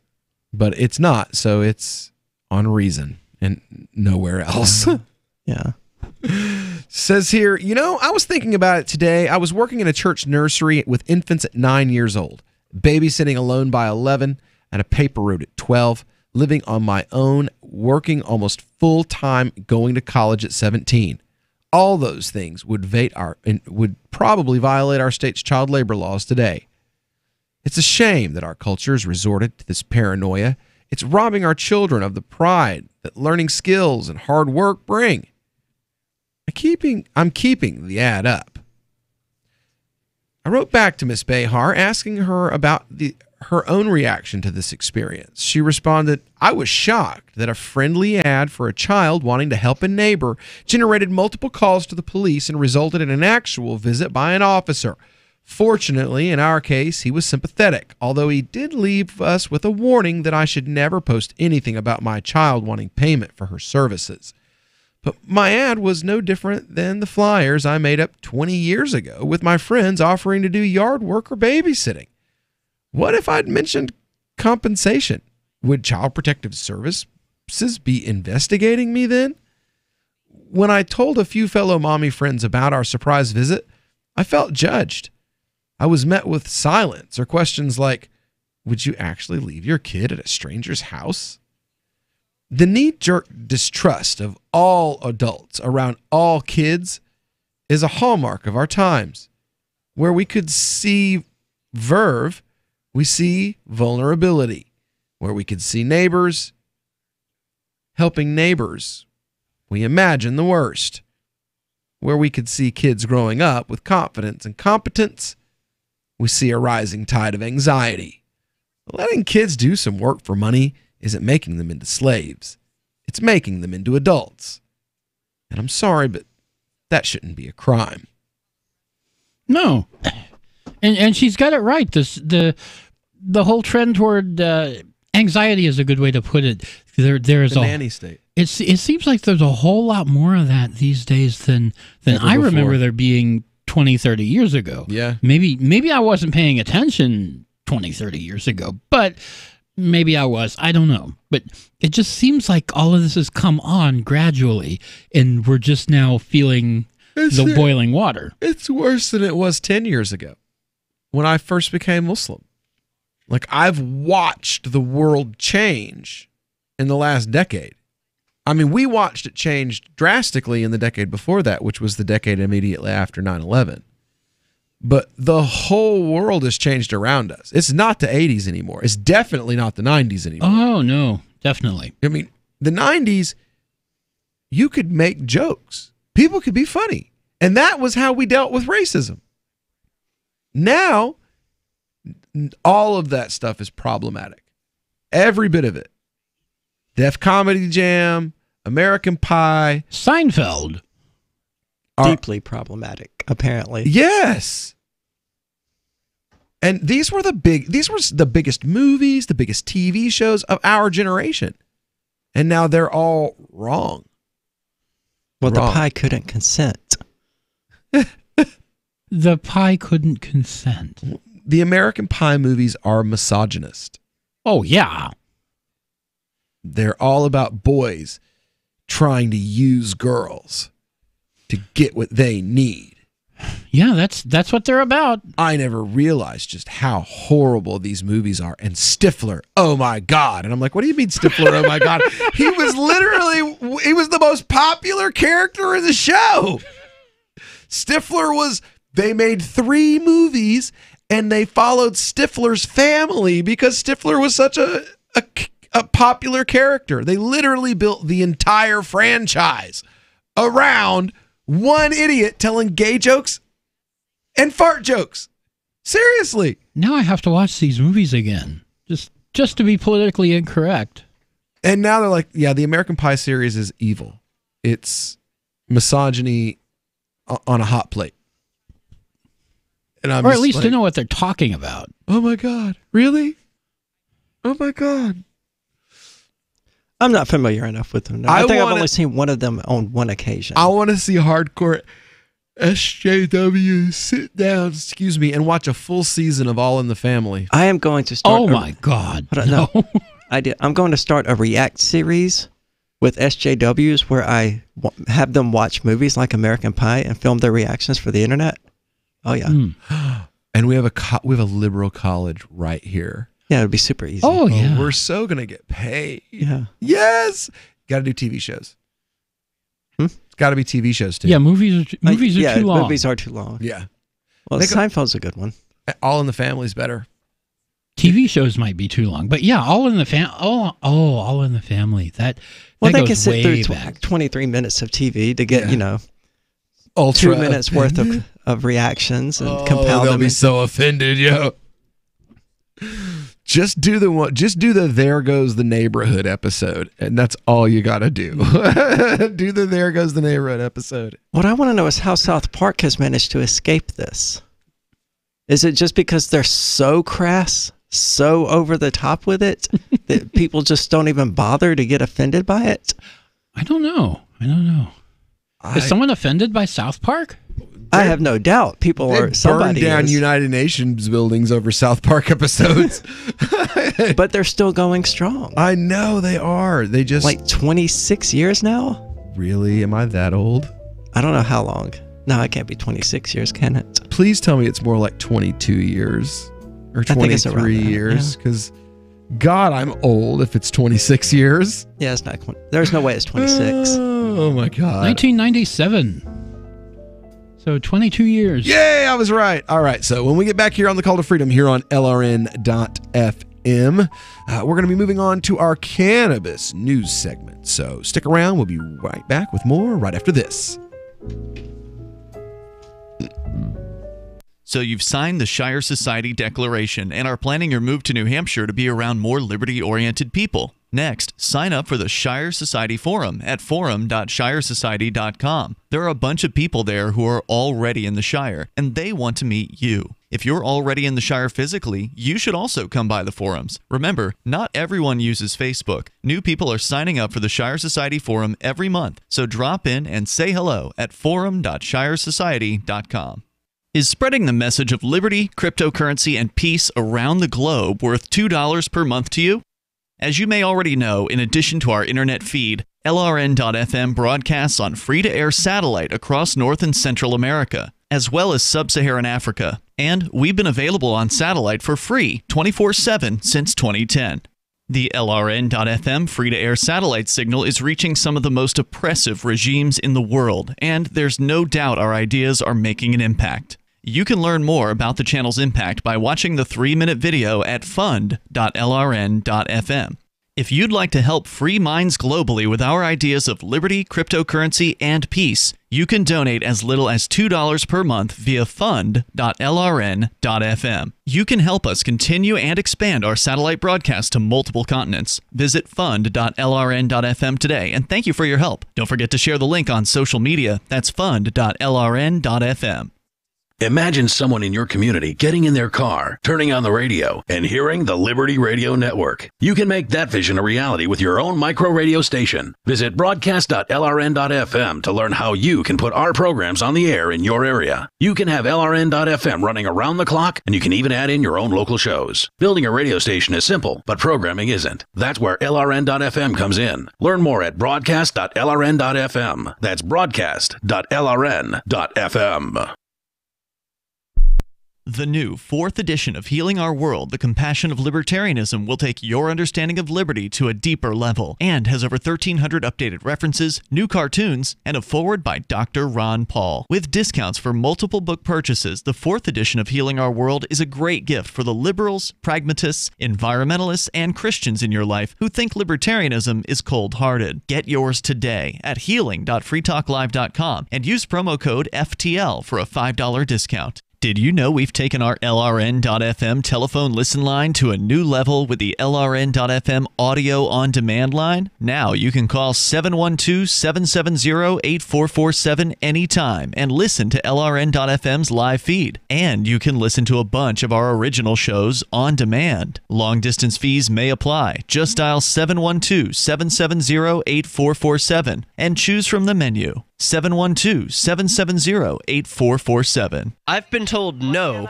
in many different ways. I give you an order and you're going to obey it. George, you can go this way.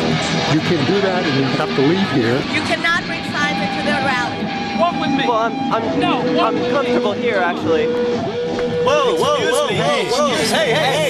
Who do you think you are? Excuse me. There is no video and audio allowed in this office. No, I have work today. You ain't gonna make it. Wait a minute. Hey! Oh my God! Unbelievable! Why are you running from me? Because you're scared me. What am I being detained for? You're being served. What is this? You're being served. What is this? Bureaucrats have a funny way of telling people no. That's the sound of the men working on the chain. Derek J's Victimless Crime Spree. Watch it for free and order the Director's Cut DVD at victimlesscrimespree.com.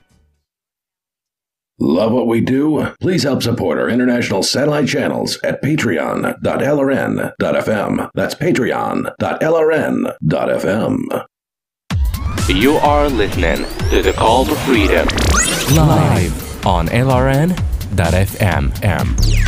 تستمعون إلى نداء للحرية مباشرة على LRN.fm.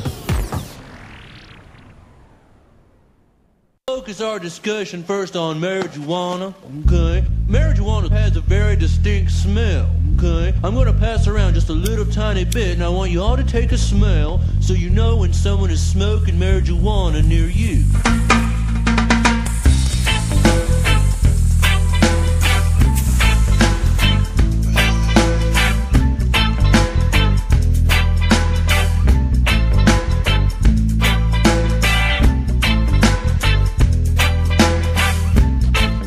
All right, welcome here to the Call to Freedom here on LRN.FM. It's our cannabis news segment. Got quite a few possibilities for brought to you bys that I'm working on right now. I really, really hope shine. I'm really hoping it's shine. Because they're 24 karat gold rolling papers. I mean, what could be more popular with libertarians than precious metals and marijuana at the same time? I mean, come on. Gold rolling? How would that even work? It's a sheet of paper that's rolled out of 24 karat gold. Oh, so there's actually paper involved. No. It's gold. How would you even smoke that? Evidently you can. They sell them. Why would you even want to? It's gold. They sell them locally at corner news store. That sounds like a really good way to shorten your lifespan to like 6 months. They're $15 a paper. What the hell? Yeah, they're $15 a paper. But just say I don't get it.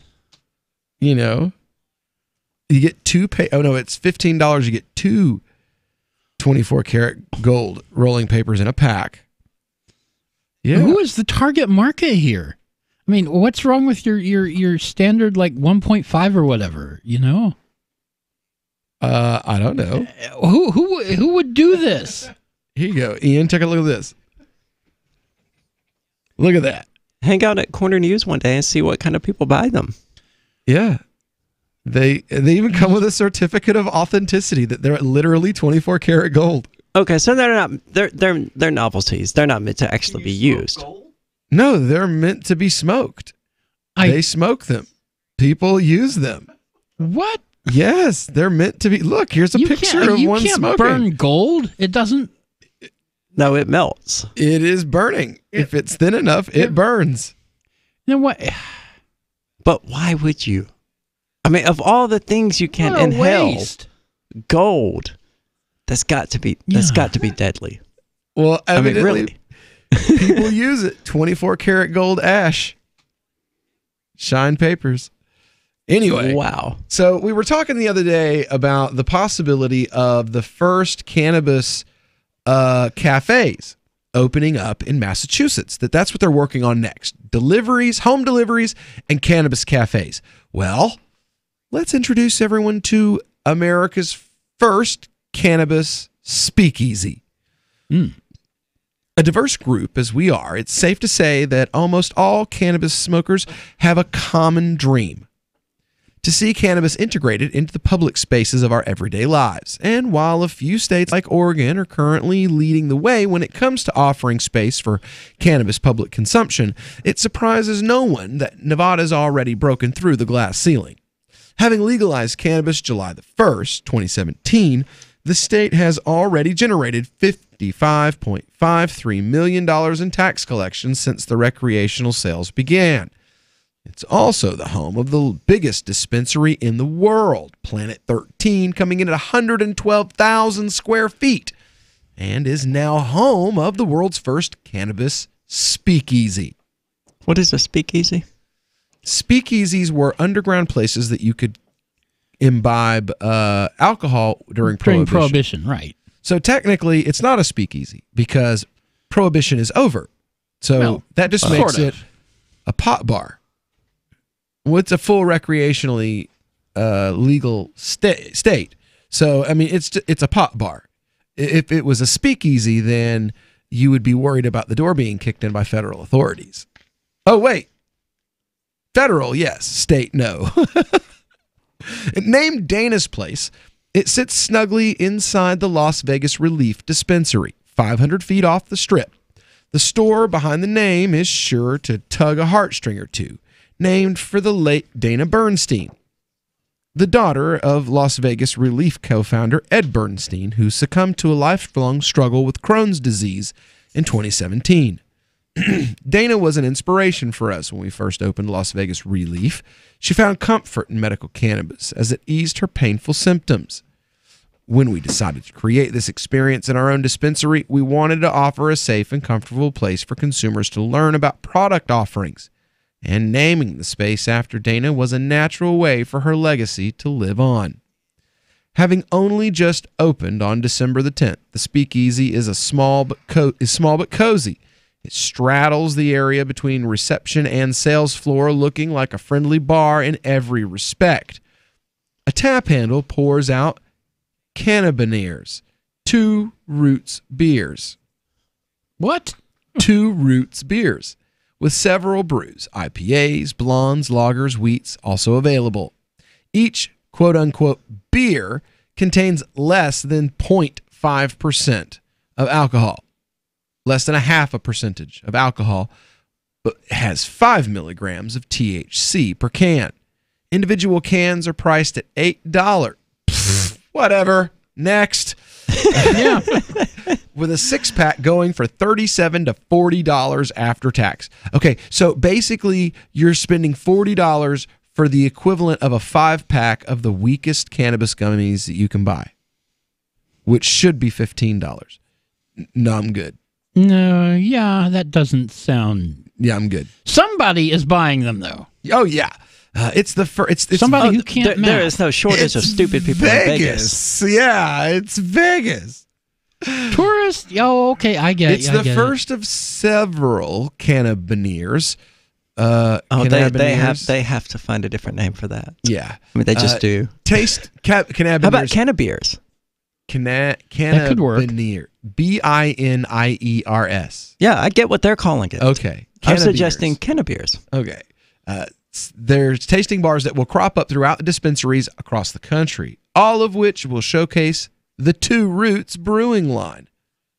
At least that's the idea. The beers themselves taste more or less identical to their non-infused counterparts. Another reason to avoid them. That's probably because the beers are imported from California and then infused with THC on site, ensuring the consistency of every beer. A few shelves hold their cannabis merch, including Just Society cold brew coffees and Baskin health and beauty products, with the hopes of adding on other items like a Creative Waters beverage company mocktails at a later point in time. It's a promising step forward in the fight for public consumption, one that I hope other states will be inspired by. Grabbing a cannabis beer before sauntering over to the counter before a joint is definitely a way of spending an evening in Vegas. So there you go. I mean, I agree. That is one way to spend an evening. In Vegas. In Vegas, yeah. I would not think it's a very good way. Right. It would not be my first choice. I mean, you could skip the beer altogether in that scenario and have, it sounds like, essentially the same effect. Ooh, Vermont Supreme Court. The smell of burnt cannabis does not justify a search. Vermont Supreme Court ruled that a state trooper was on the wrong side of the law when he seized a man's vehicle after he smelled a scent of burnt marijuana. The court ruled Friday that a faint odor of burnt marijuana does not create a fair probability that cannabis itself would be found. The ruling. I thought cannabis was legal in Vermont. This is a case that's before the Supreme Court. That the case originally was 2014 when he was originally arrested. The ruling creates binding court precedent across Vermont, which legalized adult use cannabis last year. The Vermont American Civil Liberties Union sued the state over the seizure after the 21-year-old Greg Zullo of Rutland, who is black, shocking, right, was pulled over in Wallingford in March of 2014. The trooper said snow was covering his registration sticker. Sure it was. Yeah, that's the usual excuse. Yeah, sure it was. The tar was crowed, a grinder and a pipe with some marijuana residue were found, which is not a criminal offense. While it's legal in Vermont for adults 21 and over to possess, consume, and grow cannabis for personal use, the state does not allow commercial cultivation. That could change soon under a plan. The legislature is going to legalize, regulate, and tax commercial marijuana markets. So there you go. 26% tax rate on the cannabis sales when they open that market, by the way.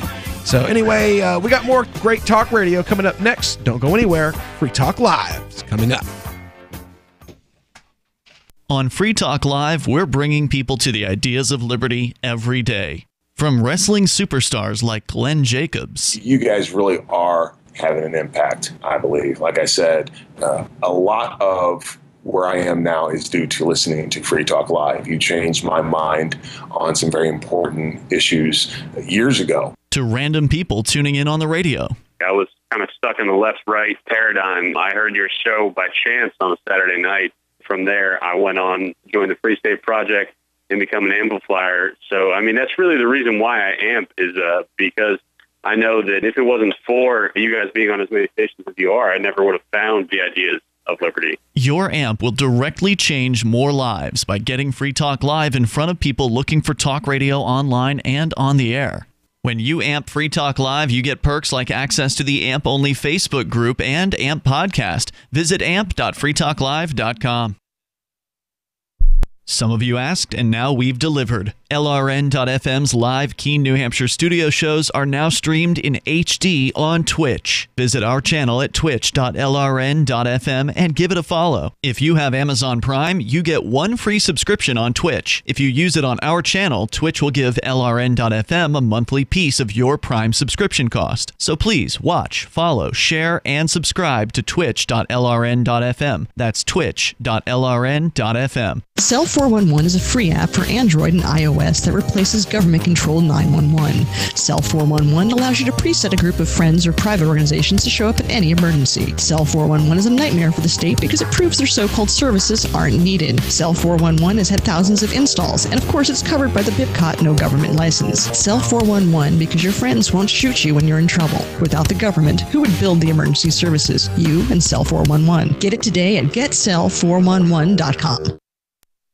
You're 6 minutes away from a live episode of Free Talk Live. Listen live at freetalklive.com.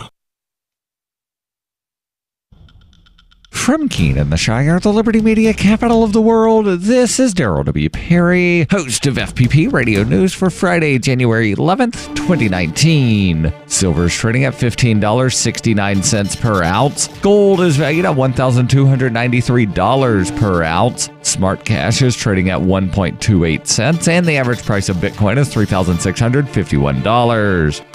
Antiwar.com reports Pentagon officials say that their existing plans to withdraw all U.S. troops from Syria are continuing to be advanced in keeping with a White House directive from December. They added that there has been no change since then. Officials seem particularly to want to stress this after John Bolton's statements over the weekend suggesting that the pullout was conditional on a series of goals. One defense official was quoted as saying, "We don't take orders from Bolton," which isn't to say that they're not adapting at all, despite the claims that there is no change. Officials are reportedly prioritizing staging equipment for the withdrawal right now instead of removing anybody, perhaps anticipating a future change. The Pentagon was said to be opposed to withdrawing U.S. troops from Syria since the December announcement. The exact timeline is not clear, but most reports suggest the withdrawal will happen within the next 4 months.